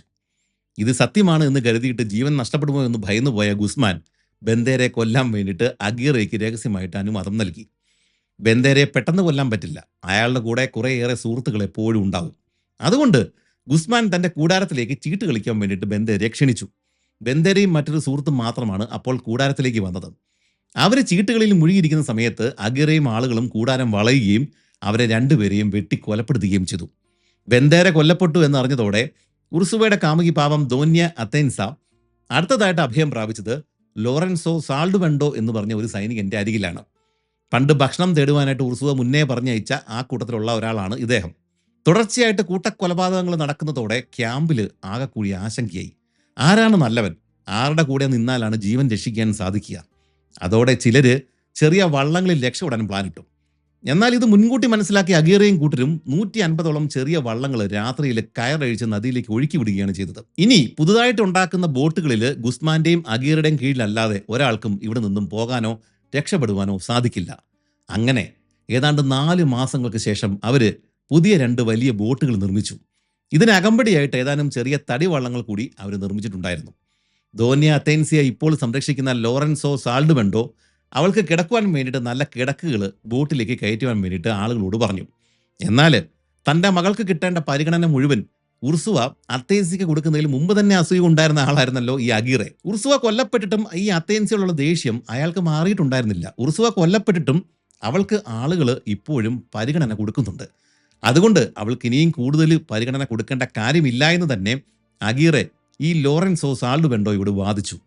അവൾക്ക് കിടക്കുവാൻ പ്രത്യേകം കിടക്കുകൾ വിരിക്കേണ്ട ഒരു കാര്യവുമില്ല. എന്നാൽ ഇതേ ചൊല്ലിയിട്ട് ഈ അഗീറയും ലോറൻസോ സാൾഡുവെൻഡോയും തമ്മിൽ നടന്ന വാക്ക് തർക്കം ഒടുവിൽ അവർ തമ്മിലുള്ള മൽപ്പിടുത്തമായിട്ട് മാറുകയും അവസാനം അഗീറയും കൂട്ടുകാരും ചേർന്ന് സാൾഡുവെൻഡോയെ കൊലപ്പെടുത്തുകയും ചെയ്തു. അതോടുകൂടി അഥേൻസിക്ക് ആശ്രയിക്കാനായിട്ട് ഇനി കൊള്ളാവുന്ന മറ്റൊരാൾ ഈ സംഘത്തിൽ ഇല്ല എന്ന അവസ്ഥയായി. അങ്ങനെ വന്നതോടെ അവളും അവളുടെ പരിചാരികയും വേലക്കാരിയും കൂടിയിട്ട് ക്യാമ്പിൽ നിന്നും ഒളിച്ചോടിയിട്ട് കാട്ടിൽ അഭയം പ്രാപിച്ചു. ഇത് തന്നെയാണ് അഗീറയും കാത്തിരുന്നത്. അവളോടുള്ള തൻ്റെ ഒടുങ്ങാത്ത പക ഇനിയും വെച്ച് നീട്ടിക്കൊണ്ട് പോകേണ്ട ഒരു കാര്യവുമില്ല. ആ കൃത്യം നിറവേറ്റുവാൻ വേണ്ടിയിട്ട് അയാൾ തൻ്റെ 2 സുഹൃത്തുക്കളെയാണ് ഏൽപ്പിച്ചത്. അവര് ഏറെ നേരത്തെ തിരച്ചിലുകൾക്ക് ശേഷം അഥേൻസിയെയും തോഴിയെയും കണ്ടെത്തുകയും ഒരു ദയവുമില്ലാതെ അവരെ വെട്ടി കൊലപ്പെടുത്തുകയും ചെയ്തു. ചോരയിൽ കുളിച്ചു കിടക്കുന്ന അവളുടെ മൃതദേഹം കണ്ട കൊടും ക്രൂരന്മാരായിട്ടുള്ള മറ്റ് സൈനികരുടെ പോലും ഹൃദയം തകർന്നുപോയി എന്നാണ് ചരിത്രരേഖകൾ പറയുന്നത്. അങ്ങനെ ഉർസുവയെക്കുറിച്ചുള്ള അവസാന ഓർമ്മകൾ കൂടി മായിച്ചു കഴിഞ്ഞതോടെ താൻ പൂർണ്ണമായും വിജയിച്ചു എന്ന് തന്നെ ലോപ്പെ ദി അഗീറ കരുതി. ഇനി ഇവിടെ നിന്നും യാത്ര തുടരാം. എന്നാൽ ഇതുവരെ നടന്ന സകല മരണങ്ങൾക്കും പിന്നിലെ ലോപ്പെ ദി അഗീറ തന്നെയാണ് എന്ന് മനസ്സിലാക്കിയ സംഘത്തലവൻ ഫെർണാണ്ടോ ഗുസ്മാൻ ശരിക്കും ഞെട്ടിവിറച്ചു. രക്തം കണ്ട അറപ്പ് മാറിയ കൊടും കുറ്റവാളിയുടെ കൂടെയാണ് താൻ ചേർന്നതെന്ന് മനസ്സിലാക്കിയ അയാൾക്ക് പിന്നീട് ഉറക്കം വന്നതേയില്ല. അഗീറയുടെ അടുത്ത ലക്ഷ്യം ഒരുപക്ഷെ താൻ തന്നെ ആയേക്കാം. തന്റെ ജീവൻ അപകടത്തിലാണ് എന്ന് മനസ്സിലാക്കിയ ഗുസ്മാൻ തന്റെ സ്നേഹിതന്മാരുമായിട്ട് യോഗം ചേർന്ന് അഗീറയെ വധിക്കുവാനും പ്ലാനിട്ടു. എന്നാൽ അക്കൂട്ടത്തിലുണ്ടായിരുന്ന 2 പേര് ഈ വിവരം നേരെ അഗീറയെ തന്നെ അറിയിക്കുകയാണ് ചെയ്തത്. അങ്ങനെ ആ ഒരു സ്ഥലത്ത് നിന്നും യാത്ര ഇനിയും തുടരുവാൻ വേണ്ടിയിട്ട് 2 നാളുകൾ മാത്രം ബാക്കി നിൽക്കെ അഗീറയും സംഘവും ഒരു മിന്നൽ ആക്രമണം നടത്തുവാൻ വേണ്ടി തീരുമാനിച്ചു. ആദ്യം തന്നെ എല്ലാത്തിനും സാക്ഷിയായിട്ടുള്ള ആ സംഘത്തിലെ ഏക പുരോഹിതൻ അലോൺസോ എനോയിയെ അവർ വധിച്ചു. ശേഷം അവര് ഗുസ്മാന്റെ കൂടാരത്തിൽ കിടന്നു. അഗീറയെ കണ്ടപ്പോൾ ഗുസ്മാൻ ബഹുമാനത്തോടെ എഴുന്നേറ്റ് നിൽക്കുകയാണ് ചെയ്തത്. കാരണം അഗീറയുടെ മകൾ എൽവിറയെ വിവാഹം കഴിക്കാനായിട്ട് ഗുസ്മാൻ ആഗ്രഹിക്കുന്നുണ്ടായിരുന്നു. എന്നാൽ അതിന് മറുപടിയായി ആ 26കാരൻ്റെ നെഞ്ചിലേക്ക് വെടിയുതിർക്കുകയാണ് അഗീറ ചെയ്തത്. വെടിയേറ്റ് വീണ ഗുസ്മാനെ അവർ തലങ്കും വിലങ്കും വെട്ടിക്കൊലപ്പെടുത്തി. ഉർസുവയെ കൊലപ്പെടുത്തി കഷ്ടിച്ചിട്ട് 6 മാസങ്ങൾ കഴിഞ്ഞപ്പോഴാണ് ഗുസ്മാനെയും അഗീറ കൊലപ്പെടുത്തിയത്. ഇനി അയാളെ എതിർക്കാനായിട്ട് ആരുമില്ല. അവസാനം പുതുതായിട്ട് നിർമ്മിച്ച ആ 2 ബോട്ടുകളിൽ ക്രൂരന്മാരുടെ ആ സംഘം അവിടെ നിന്നും ആമസോൺ നദിയിലൂടെ യാത്ര തുടർന്നു. പഴയ ഫ്രാൻസിസ്കോ ഓറിയാനയുടെ യാത്ര ഇപ്പോഴും നിങ്ങൾ ഓർമ്മിക്കുന്നുണ്ടെങ്കിൽ നിങ്ങൾക്കറിയാം, മാച്ചിപ്പാരോ ഗ്രാമങ്ങൾ കഴിഞ്ഞാൽ ഇനി ഇവർക്ക് നേരിടേണ്ടി വരുന്നത് ഒമവുകൾ അല്ലെങ്കിൽ ഒമഗ്വ എന്നറിയപ്പെടുന്ന ആ ഒരു ഗോത്രവർഗ്ഗക്കാരെയാണ്. അടുത്തതായിട്ട് ജുറുവ അല്ലെങ്കിൽ യൂറുവ എന്നറിയപ്പെടുന്ന ഒരു നദി ആമസോണിലേക്ക് വന്ന് ചേരുന്ന സ്ഥലമാണ് ഉള്ളത്. അത് കഴിഞ്ഞാണ് ഒമഗ്വയുടെ ഗ്രാമങ്ങൾ തുടങ്ങുന്നത്. ആമസോൺ തീരത്ത് ഏറ്റവും സംസ്കാരമുള്ളവർ എന്നാണ് ഓറിയാനയുടെ കൂടെ അന്നുണ്ടായിരുന്ന വൈദികനായിട്ടുള്ള കർവഹാൽ ഇവരെക്കുറിച്ച് എഴുതിയിരിക്കുന്നത്. പാത്രങ്ങളും വിഗ്രഹങ്ങളും നിർമ്മിക്കുക മാത്രമല്ല, ആമസോണിലെ ഏറ്റവും നല്ല തോണികൾ നിർമ്മിച്ചിരുന്നതും ഇവരാണ്. കൂടാതെ റബ്ബർ മരങ്ങളിൽ നിന്നുള്ള കറ ഉപയോഗിച്ചിട്ട് ആദ്യമായിട്ട് മനുഷ്യന് ഉപയോഗപ്രദമായിട്ടുള്ള വസ്തുക്കൾ നിർമ്മിക്കാമെന്ന് കണ്ടെത്തിയതും ഇതേ ഒമവുകൾ അല്ലെങ്കിൽ ഒമഗുകൾ തന്നെയാണ്. എൽ ഡൊറാഡോ എന്ന ആളുകൾ പറയുന്നത് ഈ ഒമഗുകളുടെ ആ ഗ്രാമങ്ങൾ തന്നെയാണ് എന്നാണ് ഓറിയാന കരുതിയിരുന്നത്. ഇന്ന് ഇപ്പോൾ ഈ ലോപ്പേദ അഗീറുടെ കൂടെ അവശേഷിക്കുന്ന കുറച്ച് ആമസോൺ ഗോത്രവർഗ്ഗക്കാരുണ്ട്. അവരുടെ കയ്യിലെ വിവരണങ്ങളിൽ നിന്നും ഈ ഒമഗുകൾ വലിയ പോരാളികളാണ് എന്ന് അഗീറയ്ക്ക് പിടികിട്ടി. അവരുടെ കയ്യിൽ ധാരാളം സ്വർണം കാണാനും സാധ്യതയുണ്ട്. അങ്ങനെ വന്നാൽ ഇപ്പോൾ കൂടെയുള്ള പലരും തന്നെ വിട്ട് ഇവിടെ ഇറങ്ങിപ്പോകാൻ സാധ്യതയുണ്ട് എന്നാണ് അഗീറ ചിന്തിച്ചത്. കൂടാതെ ഇനിയും ഗോത്രവർഗ്ഗക്കാരുമായിട്ട് ഏറ്റുമുട്ടി ജീവൻ കളയുന്നതിൽ അർത്ഥമില്ല. ഇതിനിടെ അഗീറെ തന്റെ സംഘത്തിന് ഒരു പേര് വിട്ടു, മരഞ്ഞോണസ്. മരഞ്ഞോൺ നദിയിലൂടെ വന്നവർ അഥവാ ആമസോണിലൂടെ വന്നവർ എന്ന അർത്ഥത്തിലാണ് ഈ പേരിട്ടത് എന്ന് നമുക്ക് ഒറ്റ നോട്ടത്തിൽ തോന്നും. പക്ഷെ അങ്ങനെയല്ല. വളരെ ക്രൂരമായിട്ടുള്ള ഒരു ഇരട്ട അർത്ഥം ഈ പേരിന് ഉണ്ടായിരുന്നു. സ്പാനിഷ് ഭാഷയിൽ മരാന്യ എന്ന വാക്കിന് പല അർത്ഥങ്ങളുണ്ട്. അതിലൊന്ന് ചതി, ഗൂഢാലോചന, വഞ്ചന എന്നൊക്കെയാണ്. അഗീറെ തീർച്ചയായും ഇത് തന്നെയാവും ഉദ്ദേശിച്ചത്. ഇനിയാണ് ചരിത്രകാരന്മാർ ഇപ്പോഴും തർക്കിച്ചുകൊണ്ടിരിക്കുന്ന ഒരു പ്രശ്നം കടന്നു വരുന്നത്. ലോപ്പേദ അഗീറയും സംഘവും യാത്രയുടെ അവസാനം അറ്റ്ലാന്റിക്കിൽ എത്തിച്ചേർന്നു എന്നത് ചരിത്രപരമായിട്ടുള്ള ഒരു വസ്തുതയാണ്. എന്നാൽ അവർ ഏത് വഴിയാണ് കടലിൽ എത്തിച്ചേർന്നത് എന്നതാണ് തർക്കം. അവരിപ്പോഴുള്ളത് ആമസോൺ നദിയിൽ തന്നെയാണ്. ഇതേ വഴി ഇടം വലം നോക്കാതെ കിഴക്കോട്ടേക്ക് ഒഴുക്കിനനുസരിച്ച് പോയാൽ ആമസോണിന്റെ വിശാലമായിട്ടുള്ള അഴിമുഖത്തേക്കാണ് എത്തിച്ചേരുക. എന്നാൽ ഒമഗുകളുടെ ഗ്രാമങ്ങൾ തുടങ്ങുന്നതിന് മുമ്പ് ജൊറൂവ അല്ലെങ്കിൽ യുറൂവ എന്നൊരു നദി ആമസോണിലേക്ക് വന്ന് ചേരുന്നുണ്ട്. അതുപോലെ തന്നെ കുറച്ചുകൂടി മുന്നോട്ട് നീങ്ങിയാൽ കറുത്ത ജലവും വഹിച്ചുകൊണ്ട് റിയോ നെഗ്രോ എന്ന് പറഞ്ഞൊരു ഭീമൻ നദിയും ആമസോണിലേക്ക് വന്ന് ചേരുന്നുണ്ട്. ഇതെല്ലാം നമ്മൾ ഓറിയാനയുടെ ആമസോൺ എക്സ്പെഡീഷൻ സീരീസിൽ കണ്ടതാണ്. അതുകൊണ്ട് കൂടുതൽ ഡീറ്റെയിൽസ് പറയുന്നില്ല. അത് കാണാത്തവർക്കായിട്ട് ലിങ്ക് ഡിസ്ക്രിപ്ഷനിൽ കൊടുത്തിട്ടുണ്ട്. അല്ലെങ്കിൽ ഇതേ ചരിത്രം ഒരു പുസ്തകമാക്കിയിട്ട് നമ്മൾ മാതൃഭൂമി വഴി പബ്ലിഷ് ചെയ്തിട്ടുണ്ട്. അതിൻ്റെ ലിങ്കും കൂടെ കൊടുത്തിട്ടുണ്ട്. അതും കൂടി കാണുകയോ വായിക്കുകയോ ചെയ്തു കഴിഞ്ഞാൽ ഇക്കാര്യങ്ങൾ കൂടുതൽ ഇവിടുത്തെ ഭൂമിശാസ്ത്രം കൂടുതൽ മനസ്സിലാവും. പറഞ്ഞു വരുന്നത്, ആമസോണിലേക്ക് റിയോ നെഗ്രോ, അതിനു മുമ്പ് യൂർവ, ഈ രണ്ട് നദികൾ വന്ന് ചേരുന്നുണ്ട്. തെളിവുകളുടെ അടിസ്ഥാനത്തിൽ ചിലർ പറയുന്നത് അഗീറെ ആമസോണിലൂടെ മുന്നോട്ട് പോകാതെ ഇതിലേതോ ഒരു നദി വഴി ആമസോൺ വിട്ടിട്ട് വടക്കോട്ടേക്ക് നീങ്ങി എന്നാണ്. അങ്ങനെ വടക്കോട്ടേക്ക് നീങ്ങിക്കഴിഞ്ഞാൽ കാസിക്കാറെ എന്ന് പറഞ്ഞ ഒരു ജലപാത വഴി ഓറിനോക്കോ എന്ന് പറഞ്ഞ നദിയിൽ എത്തിച്ചേരാം. അങ്ങനെ ഓറിനോക്കോ വഴി അവർക്ക് അറ്റ്ലാന്റിക്കിൽ എത്തിച്ചേരാൻ സാധിക്കും. അതായത് ആമസോൺ വിട്ട് നേരെ വടക്കോട്ട് റിയോ നെഗ്രോ വഴി പോയാൽ കാസിക്കാറെ എന്ന് പറഞ്ഞ നദിയിലേക്ക് കടക്കാം. ഈ നദിയും വെനസ്വല വഴി ഒഴുകുന്ന ഓറിനോക്കോ നദിയുമായിട്ട് ബന്ധമുണ്ട്. അതായത് ഈ രണ്ട് നദികൾക്കിടയിലൂടെ ഒഴുകുന്ന ഒരു നദിയാണ് കാസിക്കാറെ. ഇങ്ങനെ നദികൾക്കിടയിൽ കൂടെ ഒഴുകുന്ന ലോകത്തിലെ ഏറ്റവും വലിയ നദിയാണ് ക്യാസിക്കാറെ. അങ്ങനെ ഈ ക്യാസിക്കാറെ വഴി ഓറിനോക്കിൽ എത്തിച്ചേർന്നാൽ അറ്റ്ലാന്റിക്കിൽ എത്തിച്ചേരാം.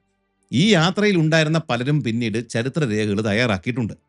സത്യത്തിൽ എങ്ങനെയാണ്, ഏത് വഴിയാണ് അറ്റ്ലാന്റിക്കിൽ എത്തിയതെന്ന് അവർക്കും വലിയ ധാരണ ഉണ്ടായിരുന്നില്ല. എന്നാൽ അവർ കടന്നുപോയ വഴികളിലെ കാഴ്ചകൾ അവർ വലിയ കാര്യമായിട്ട് വിവരിച്ചിട്ടുണ്ട്. അതിന്റെ ബേസിലാണ് ചിലർ ആമസോൺ വഴി തന്നെയാണ് ഇവർ പോയതെന്നും, എന്നാൽ മറ്റു ചിലർ റിയോ നെഗ്രോ വഴിയാണ്, റിയോ നെഗ്രോ വഴി ഈ ഓറിനോക്കോ വഴിയാണ് അറ്റ്ലാന്റിക്കിൽ ചെന്നതെന്നും പറയുന്നത്. ഫ്രാൻസിസ്കോ ഓറിയാന സഞ്ചരിച്ച അതേ റൂട്ട് വഴി തന്നെയാണ് ഇവർ അറ്റ്ലാന്റിക്കിൽ, ആമസോൺ വഴി തന്നെയാണ് ഇവർ അറ്റ്ലാന്റിക്കിൽ എത്തിയതെന്ന് ചിലർ പറയുന്നതിന്റെ കാരണം എന്താണെന്ന് നോക്കാം. റിയോ നെഗ്രോയിലൂടെ ഒഴുക്കിനെതിരെയാണ് ഇവർക്ക് തുഴയേണ്ടി വരിക.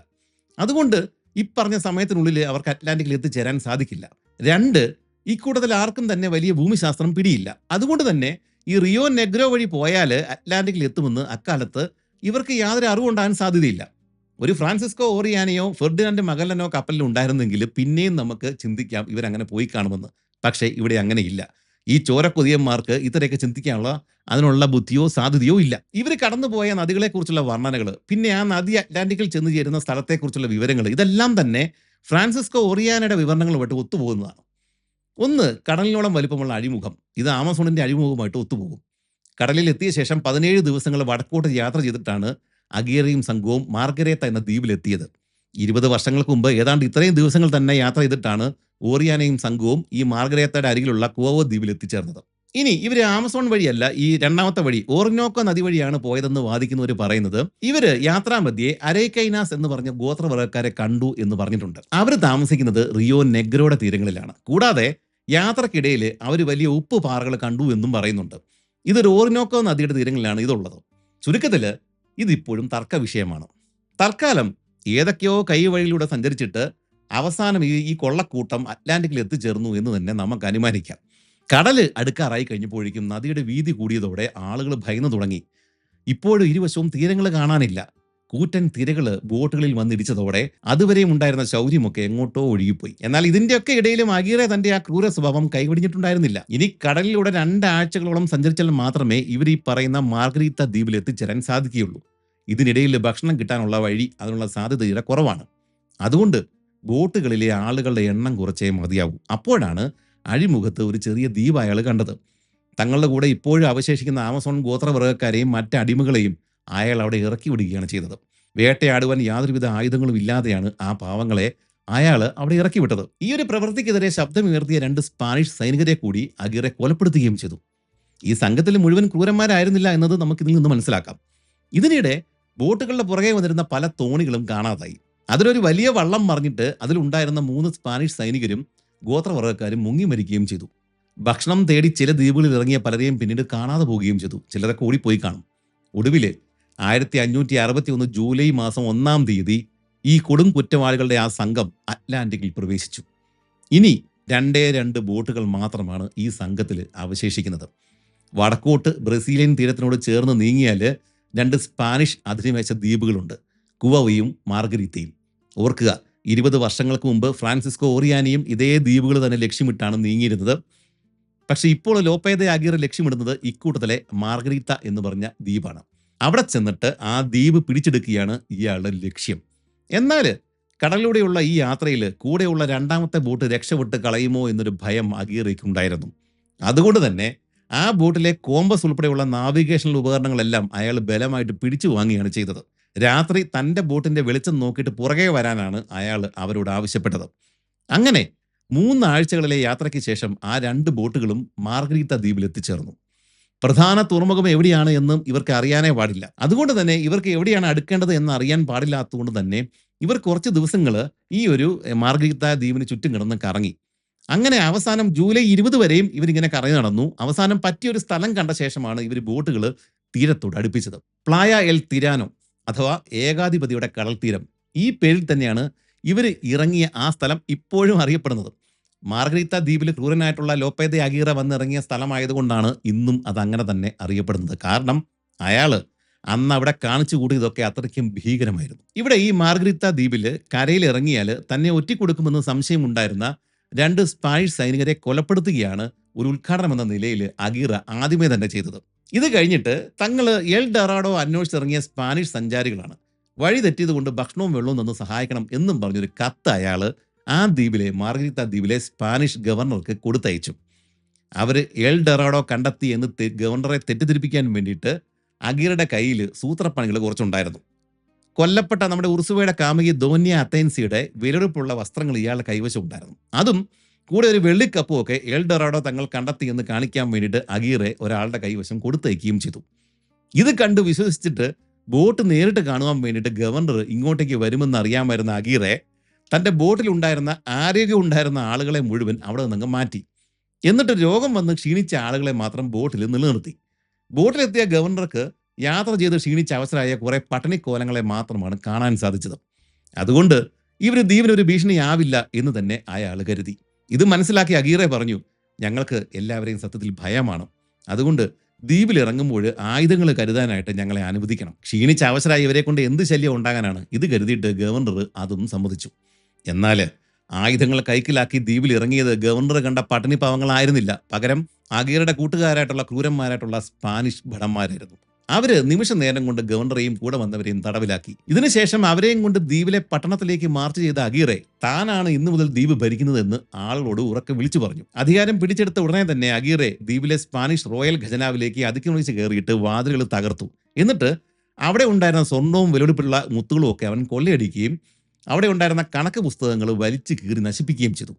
ഇതേസമയം ദ്വീപിലെ വീടുകളിലും കടകളിലും കയറിയിട്ട് സൈനികർ യഥേഷ്ടം കൊള്ളയടിക്കാനും സ്ത്രീകളെ ഉപദ്രവിക്കുവാനും തുടങ്ങി. ഇവർ ആ ദ്വീപിൽ കാണിച്ചു കൂട്ടിയ അതിക്രമങ്ങൾ മുഴുവൻ ഇവിടെ പറയാൻ സാധ്യമല്ല, അത്രയ്ക്കും ഭീകരമായ അവസ്ഥയായിരുന്നു അവിടെ ഉണ്ടായിരുന്നത്. ഇതിനുശേഷം അഗീറെ സ്പെയിനിലേക്ക് ഫിലിപ്പ് 2-ാമൻ രാജാവിന് ഒരു നീണ്ട കത്തെഴുതുകയും ചെയ്തു. ഇനി ആദ്യം വരുന്ന കപ്പലിൽ ഈ ഒരു കത്ത് സ്പെയിനിലേക്ക് കൊടുത്തു വിടാനായിരുന്നു അഗീറയുടെ നിർദ്ദേശം. ആ കത്തിന്റെ ഉള്ളടക്കം ഏതാണ്ട് ഇങ്ങനെയായിരുന്നു: ചാൾസിന്റെ മകനായിട്ടുള്ള ഫിലിപ്പെ, നിന്റെ പ്രജയായ ഞാൻ ലോപേ ദെ അഗീറെ കഴിഞ്ഞ 54 വർഷങ്ങളായിട്ട് നിനക്ക് വേണ്ടി സേവനം ചെയ്തു. നിനക്ക് വേണ്ടി യുദ്ധങ്ങളിൽ പങ്കെടുത്ത് എൻ്റെ ഇടത്തെ കാലിനെ വെടിയേറ്റിട്ട് ഞാൻ മുടന്തനായി മാറി. എന്നിട്ടും നീ എന്നെ തിരിഞ്ഞു നോക്കിയില്ല. ഞങ്ങൾ സൈനികർ രക്തം ചിന്തുന്ന സമയത്ത് നിന്റെ വൈസ്രോയിമാരും ഗവർണർമാരും പുരോഹിതന്മാരും ഉന്നത ഉദ്യോഗസ്ഥരും അഴിമതിയിൽ കൂത്താടുകയായിരുന്നു. പക്ഷെ നീ അതും കണ്ടില്ല. അതുകൊണ്ട് ഇനി ഒരിക്കലും നിന്നെ അനുസരിക്കില്ല എന്ന് ഞങ്ങൾ അങ്ങ് തീരുമാനിച്ചു കഴിഞ്ഞു. ഞങ്ങളുടെ മാതൃരാജ്യമായിട്ടുള്ള സ്പെയിനുമായിട്ടുള്ള എല്ലാ ബന്ധങ്ങളും അവകാശങ്ങളും ഞങ്ങൾ ഉപേക്ഷിക്കുകയാണ്. മരണം വരെ ഞാൻ നിനക്കെതിരെ പോരാടുന്ന ഒരു വിമതനാണ്. ഈ കൂട്ടത്തിൽ ഉർസുവയെയും ഗുസ്മാനെയും താൻ വധിച്ച കാര്യവും ലോപ്പെ ദെ അഗീറ ഈ കത്തിൽ തുറന്ന് പറയുന്നുണ്ട്. ഇനി ഈ നാട്ടിലും താൻ രാജാവിന്റെ ആളുകളെ മുഴുവൻ കൊന്നെടുക്കും എന്ന് പറഞ്ഞുകൊണ്ടാണ് ആ കത്ത് അവസാനിക്കുന്നത്. താൻ വഴിയാണ് ദൈവകോപം നടപ്പിലാക്കാൻ പോകുന്നത് എന്ന് പറഞ്ഞുകൊണ്ട് റാത്ത് ഓഫ് ഗോഡ് എന്ന് എഴുതിയാണ് അഗീറെ കത്ത് അവസാനിപ്പിക്കുന്നത്. ഇത് വലിയ ഒരു നീണ്ട കത്താണ്. ഈ കത്തിന്റെ ഒറിജിനൽ നഷ്ടപ്പെട്ടു പോയിട്ടുണ്ടെങ്കിലും ഇതിൽ നിന്നും പകർത്തിയെടുത്ത കോപ്പികൾ സ്പാനിഷ് ആർക്കൈവുകളിൽ ലഭ്യമാണ്. തെക്കേ അമേരിക്കയിൽ നിന്നും സ്പാനിഷ് ഭരണകൂടത്തിനെതിരെ ആദ്യമായിട്ട് ഉയർന്നു വന്ന റിബൽ വോയിസ് ആയിരുന്നു ലോപ്പെ അഗീറയുടെ ഈ കത്ത്. അതുകൊണ്ട് തന്നെ ചരിത്രപരമായിട്ട് ഇതിന് വലിയ പ്രാധാന്യമുണ്ട്. അക്കാര്യത്തെക്കുറിച്ച് നമുക്ക് അവസാനം നോക്കാം. ഇത്തരം ഒരു കത്ത് എഴുതിയ ശേഷം ദ്വീപിലെ നിധിശേഖരം മുഴുവൻ കൊള്ളയടിക്കുകയാണ് അഗീറ ചെയ്തത്. സ്പെയിനിലേക്ക് കൊണ്ടുപോകാനായിട്ട് അവിടെ സൂക്ഷിച്ചിരുന്ന സ്വർണ്ണക്കട്ടികൾ, വിലപിടിച്ച മുത്തുകൾ തുടങ്ങിയ സാധനങ്ങൾ തങ്ങളുടെ ബോട്ടുകളിലേക്ക് മാറ്റിയ ശേഷം അവിടെ ഉണ്ടായിരുന്ന സുപ്രധാന രേഖകൾ ഇവർ തീയിട്ട് നശിപ്പിക്കുകയും ചെയ്തു. അവസാനം താൻ തടവിലാക്കിയ ദ്വീപ് ഗവർണറെയും മറ്റു ഉദ്യോഗസ്ഥരെയും ക്രൂരമായിട്ട് പീഡിപ്പിച്ച് വധിക്കുകകൂടി ചെയ്തതോടെ താൻ സ്പാനിഷ് സാമ്രാജ്യവുമായിട്ട് സമ്പൂർണ്ണ യുദ്ധത്തിലാണ് എന്ന് ലോപ്പെ അഗീറെ പ്രഖ്യാപിക്കുകയാണ് ചെയ്തത്. ഇതിനിടയിൽ ദ്വീപിൽ ഇയാളും സംഘവും വേറെയും ഒട്ടനവധി ക്രൂരതകൾ ചെയ്തു കൂട്ടി. ഒരു സ്ത്രീയെ എന്തോ നിസാര കാരണത്താൽ പൊതുനിരത്തിൽ തൂക്കിക്കൊല്ലുകയും അവർ കിടന്ന് പിടഞ്ഞപ്പോൾ സ്പാനിഷ് സൈനികര് ആ ശരീരത്തിലേക്ക് വെടിവെച്ച് രസിക്കുകയും ചെയ്തു. ഇതിനിടെ ലോപ്പെ ദെ അഗീറെ ഒരു വൈദികനോട് കുമ്പസാരിച്ചു എന്നാണ് പറയപ്പെടുന്നത്. എന്നാൽ ആ വൈദികൻ തിരിച്ച് അയാളെ നന്നാവാൻ ഉപദേശിച്ചത് ഈ അഗീറയ്ക്ക് ഇഷ്ടമായില്ല. അയാളുടെ വായിക്കകത്ത് കയറ് തിരികെ കയറ്റിയിട്ട് ശ്വാസം മുട്ടിച്ചാണ് അവർ ആ വൈദികനെ കൊലപ്പെടുത്തിയത്. ഏതാണ്ട് 40 ദിവസങ്ങളാണ് അഗീറയും കൂട്ടാളികളും മാർഗരീത്ത ദ്വീപിൽ ഇത്തരത്തിൽ അഴിഞ്ഞാടിയത്.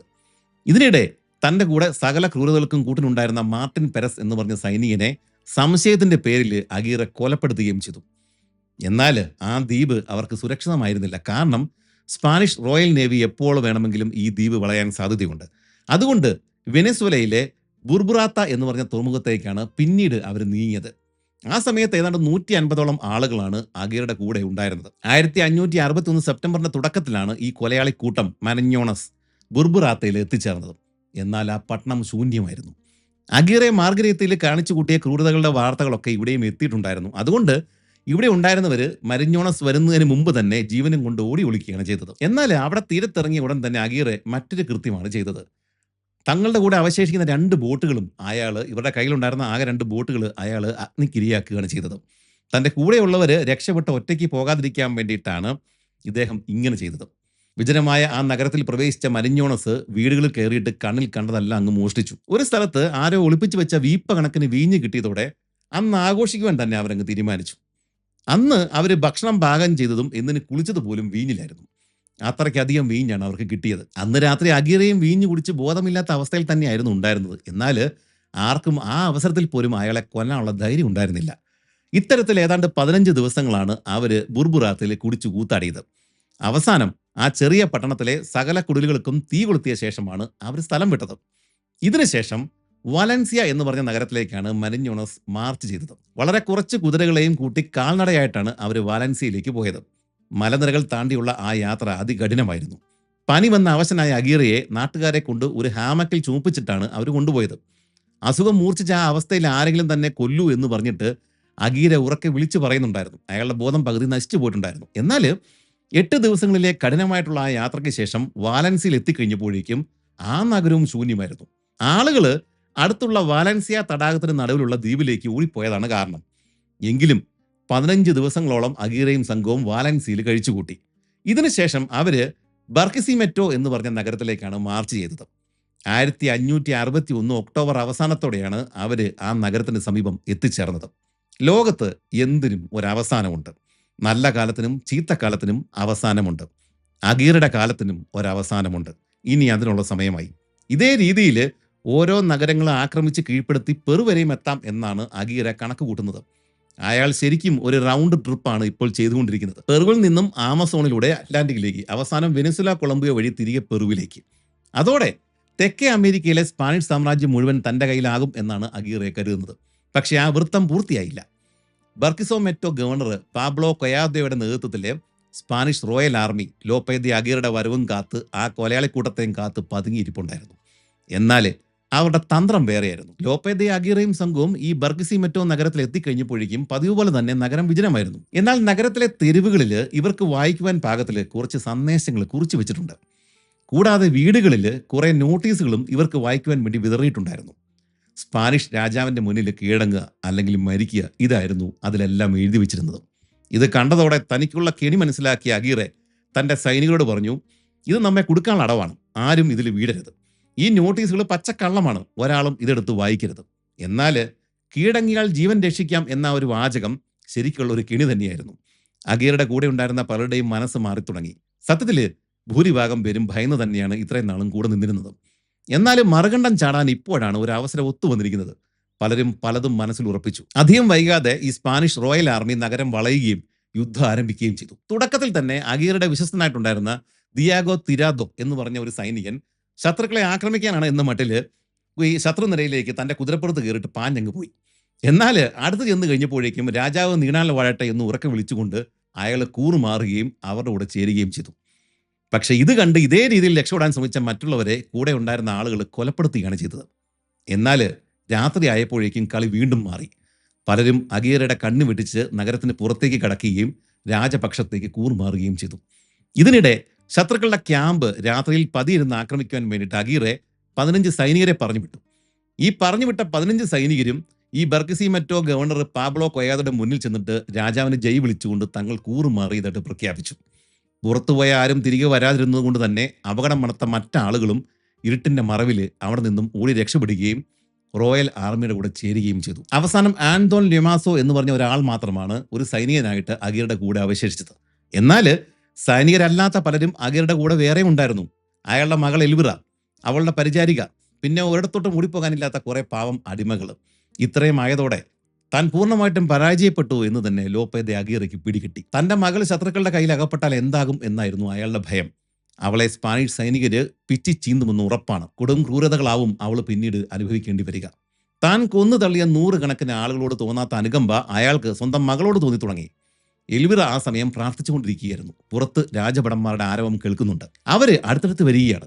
കൊടുങ്കാറ്റ് പോലെ അഗീറ മകളുടെ അരികിലേക്ക് പാഞ്ഞു ചെന്നു. അയാളുടെ വരവിലും പെരുമാറ്റത്തിലും സംശയം തോന്നിയ എൽവിറയുടെ പരിചാരിക അയാളുടെ കയ്യിൽ നിന്നും തോക്ക് പിടിച്ചു വാങ്ങി. എന്നാൽ ശക്തനായിട്ടുള്ള അഗീറയെ തടയാനായിട്ട് അവർക്ക് സാധിക്കുമായിരുന്നില്ല. എന്റെ പൊന്നുമോളെ, നീ എന്നോട് ക്ഷമിക്കുക, നീ ദൈവത്തോട് പ്രാർത്ഥിക്കുക, ഞാൻ നിന്നെ കൊല്ലാൻ പോവുകയാണ്. ഇത്രയും പറഞ്ഞുകൊണ്ട് ലോപ്പെ ദി അഗീറ തന്റെ മകൾ എൽവിറയുടെ നെഞ്ചിലേക്ക് കഠാര കുത്തിയിറക്കി.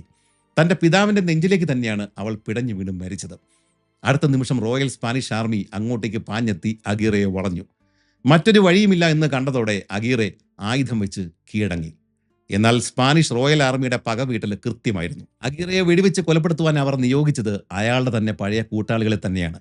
അഗീറയുടെ പഴയ കൂട്ടുകാരായിട്ടുള്ള കുസ്താദിയോ എർണാണ്ടസ്, ക്രിസ്തോബൽ ഗലീൻഡോ ഇവരുടെ വെടിയേറ്റിട്ടാണ് ലോപ്പെ ദി അഗീറെ വധിക്കപ്പെട്ടത്.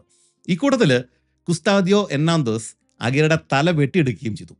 അയാളുടെ തല പിന്നീട് ഒരു ഇരുമ്പ് കൂട്ടിലടച്ചിട്ട് നഗരത്തിൽ പ്രദർശനത്തിന് വെക്കുകയാണ് ചെയ്തത്. കൈകള് വാലൻസിയ നഗരത്തിലേക്ക് അയക്കുകയും അവിടെ പ്രദർശനത്തിന് വെക്കുകയും ചെയ്തു. ബാക്കി ശരീരഭാഗങ്ങൾ വെട്ടിഞ്ഞുറുക്കി കാട്ടിലേക്ക് വലിച്ചെറിഞ്ഞു. ഒരു സിനിമയാണോ നാടകമാണോ ചരിത്രമാണോ എന്ന് പോലും തിരിച്ചറിയാൻ സാധിക്കാത്ത കഥകളാണ് നമ്മൾ ഇത്ര നേരം കേട്ടത്. ഉർസുവയുടെയും ലോപ്പെ ദി അഗീറയുടേതും. ആമസോൺ ഗോത്ര ജനത ദൈവത്തിന്റെ സൃഷ്ടിയല്ല എന്നും പറഞ്ഞ് അവരെ കൂട്ടക്കുടി നടത്തുവാൻ വേണ്ടിയിട്ട് സ്പാനിഷ് സാമ്രാജ്യം മെരുക്കിയെടുത്ത് ഉണ്ടാക്കിയ അനേകം സൈനികരിൽ ഒരാൾ തന്നെയാണ് ലോപ്പെ ദി അഗീറെ. തെക്കേ അമേരിക്കയിലെ സ്പാനിഷ് ആഭ്യന്തര യുദ്ധങ്ങളിൽ ഇവരെ കൃത്യമായി ഉപയോഗിക്കുകയും യുദ്ധം കഴിഞ്ഞപ്പോൾ കറിവേപ്പല പോലെ വലിച്ചെറിയുകയും ചെയ്തപ്പോൾ ഇങ്ങനെ ഒരു തിരിച്ചടി ഉണ്ടാകുമെന്ന് അവർ ഒരിക്കലും ചിന്തിച്ചു കാണില്ല. എൽ ഡൊറാഡോ എന്നൊരു ഇല്ലാത്ത നഗരം കാണിച്ച് പ്രലോഭിപ്പിച്ച് ഇവരെ കാട്ടിലേക്ക് അയക്കുമ്പോഴേക്കും തങ്ങൾ ഒരിക്കലും ഉപയോഗിച്ച ആയുധം തങ്ങൾക്കെതിരെ തന്നെ തിരിയുമെന്ന് ഒരു കാരണവശാലും സ്വപ്നം പോലും അവർ കണ്ടിട്ടുണ്ടാവില്ല. മറുവശത്ത് പ്രതികാരം ഇത്രയ്ക്കും ക്രൂരമായി പോയതിന്റെ കാരണമാണ് നോക്കേണ്ടത്. ലോപ്പെ ദി അഗീറെ ഈ സ്പാനിഷ് ആളുകളോട്, അധികാരികളോട് മാത്രമല്ല, സ്ത്രീകളോടും തന്റെ കൂടെ ഉണ്ടായിരുന്ന ആളുകളോടും അടിമകളോടും ആമസോൺ ഗോത്രവർഗക്കാരോടും ഒരേപോലെ തന്നെ നീചമായിട്ടാണ് പെരുമാറിയത്. അയാളുടെ മനോനില തെറ്റിയിരുന്നു എന്ന് വേണം ഇതിൽ നിന്ന് മനസ്സിലാക്കാനായിട്ട്. സ്പാനിഷ് റോയൽ ആർമിയെ എവിടെയെങ്കിലും വെച്ച് നേരിടേണ്ടി വരുമെന്ന് ഉറപ്പാണ്. അവരുടെ മുന്നിൽ ഇവർക്ക് പിടിച്ചു നിൽക്കാനും സാധിക്കില്ല. അങ്ങനെയാണെങ്കിൽ ആമസോൺ വനത്തിന്റെ ഉള്ളിൽ തന്നെ സുരക്ഷിതമായിട്ടുള്ള മറ്റൊരു സ്ഥലത്തേക്കോ അറ്റ്ലാന്റിക്കിലെ മറ്റൊരു ദ്വീപിലേക്കോ ഇവർക്ക് പോകാമായിരുന്നു. അങ്ങനെയെങ്കിൽ തന്റെ മകളെ ഇത്തരത്തിൽ കൊന്നുകളയേണ്ട ആവശ്യം അഗീറയ്ക്ക് വരുമായിരുന്നില്ല. പ്രതികാരം തലയിൽ കയറിയാൽ പിന്നെ ബുദ്ധി പ്രവർത്തിക്കില്ലല്ലോ. പക്ഷേ എത്രയൊക്കെ നോക്കിയാലും ലോപ്പെ ദി അഗീറെ കാണിച്ചു കൂട്ടിയ ക്രൂരതകൾക്ക് ന്യായീകരണം കണ്ടെത്തുവാൻ സാധിക്കില്ല. സ്പാനിഷ് അധികാരികളോട് തെറ്റിപ്പിരിഞ്ഞ് തന്നെയാണ് 20 വർഷങ്ങൾക്ക് മുമ്പ് ഫ്രാൻസിസ്കോ ഓറിയാന ഇതേ വഴി തന്നെ ആമസോണിലൂടെ ആദ്യ യാത്ര നടത്തിയത്. തന്റെ കൂടെയുള്ളവരെ സംരക്ഷിച്ച് ഒരുമിച്ച് നിർത്തിയ ഓറിയാനയും ക്രൂരനായിട്ടുള്ള ലോപ്പേ ദ അഗീറയും തമ്മിൽ ആടും ആനയും പോലുള്ള വ്യത്യാസമുണ്ട്. എന്നാൽ ലോപ്പേ ദ അഗീറ കാണിച്ച ഈ ഒരു ക്രൂരതകൾ ഇതിനെ ന്യായീകരിക്കാനും ആളുകളുണ്ടായിരുന്നു. സ്പാനിഷ് സാമ്രാജ്യത്തോടുള്ള തീരാത്ത പക തന്നെയാണ് പ്രധാന കാരണം. 19-ാം നൂറ്റാണ്ടിൽ ലാറ്റിൻ അമേരിക്കൻ രാജ്യങ്ങൾ ഈ സ്പാനിഷ് അധിനിവേശത്തിനെതിരെ സ്വാതന്ത്ര്യ സമരങ്ങൾ ആരംഭിച്ചു കഴിഞ്ഞപ്പോഴേക്കും അഗീറയുടെ ക്രൂരതകൾക്ക് പുതിയൊരു മുഖം ലഭിക്കുകയാണ് ചെയ്തത്. ലാറ്റിൻ അമേരിക്കൻ വിമോചനായിട്ടുള്ള സൈമൺ ബോളിവർ, ചരിത്രകാരനായിട്ടുള്ള അരിസ്തീദസ് റോഹാസ്, ഇങ്ങനെയുള്ള ആളുകൾ അഗീറയെ അമേരിക്കൻ ഭൂഖണ്ഡത്തിലെ ആദ്യത്തെ വിപ്ലവകാരിയായിട്ടാണ് കണ്ടത്. അഗീറയുടെ കൊലപാതകങ്ങൾ ക്രൂരമായിരുന്നുവെങ്കിലും സ്പാനിഷ് അധിനിവേശത്തിനെതിരെയുള്ള ആദ്യത്തെ സ്വാതന്ത്ര്യ പോരാട്ടമായിരുന്നു അതെന്നാണ് അവർ വാദിച്ചത്. ഇതിനിടയ്ക്ക് നിങ്ങൾക്കുണ്ടാവാൻ സാധ്യതയുള്ള ഒരു സംശയമാണ്, എങ്ങനെയാണ് ഈ ലോപ്പേ ദ അഗീറയുടെ ഈ മുഴുവൻ ചരിത്രവും നമുക്ക് ലഭ്യമായത്? ഒന്നാമത്, ഈ സ്പാനിഷ് കോടതികളിൽ പിന്നീട് ഇതിൻ്റെ വിചാരണകൾ നടന്നിട്ടുണ്ട്. ലോപ്പേ ദ അഗീറയുടെ കൂടെ ഉണ്ടായിരുന്ന 5 പേരെങ്കിലും അവിടെ അയാൾക്കെതിരെ മൊഴി നൽകിയിട്ടുണ്ട്. അവരെല്ലാം തന്നെ ശിക്ഷകൾ ഒഴിവാക്കാൻ വേണ്ടിയിട്ട് സ്വാഭാവികമായിട്ടും അഗീറയെ കൊടും ക്രൂരനായിട്ട് ചിത്രീകരിക്കുകയും തങ്ങളെ നിർബന്ധിച്ച് കുറ്റകൃത്യങ്ങൾക്ക് കൂട്ടുനിർത്തിയ ആളായിട്ടും ഒക്കെയാണ് പറഞ്ഞിട്ടുള്ളത്. ഇക്കൂട്ടത്തിൽ ഫ്രാൻസിസ്കോ വാസ്കത്ത് എന്ന് പറഞ്ഞ ഒരാളുടെ രേഖകൾ വിശ്വസനീയമാണ് എന്ന് തന്നെയാണ് മിക്ക ഗവേഷകരും പറയുന്നത്. കാരണം ഓരോ ദിവസങ്ങളിലെ കാര്യങ്ങൾ വളരെ വ്യക്തമായിട്ട് വിശദമായിട്ട് തന്നെയാണ് ഇയാൾ എഴുതിയിട്ടുള്ളത്. പിന്നീട് 16ഉം 17ഉം നൂറ്റാണ്ടുകളിൽ വേറെ പല ആളുകളും പഴയ രേഖകൾ ആധാരമാക്കിയിട്ട് ഈ ചരിത്ര സംഭവം വിശദമായിട്ട് തന്നെ ഗവേഷണം നടത്തി എഴുതിയിട്ടുണ്ട്. ഇക്കൂട്ടത്തിൽ 1627 ഫാദർ പെട്രോ സിമോൺ എഴുതിയ നോട്ടീസിയാസ് ഹിസ്റ്റോറിയൽസ് എന്ന് പറഞ്ഞ പുസ്തകമാണ് ഏറ്റവും ശ്രദ്ധേയമായിട്ടുള്ളത്. നമ്മുടെ പ്രധാന റെഫറൻസുകൾ ഒന്ന് ഈ ബുക്കാണ്.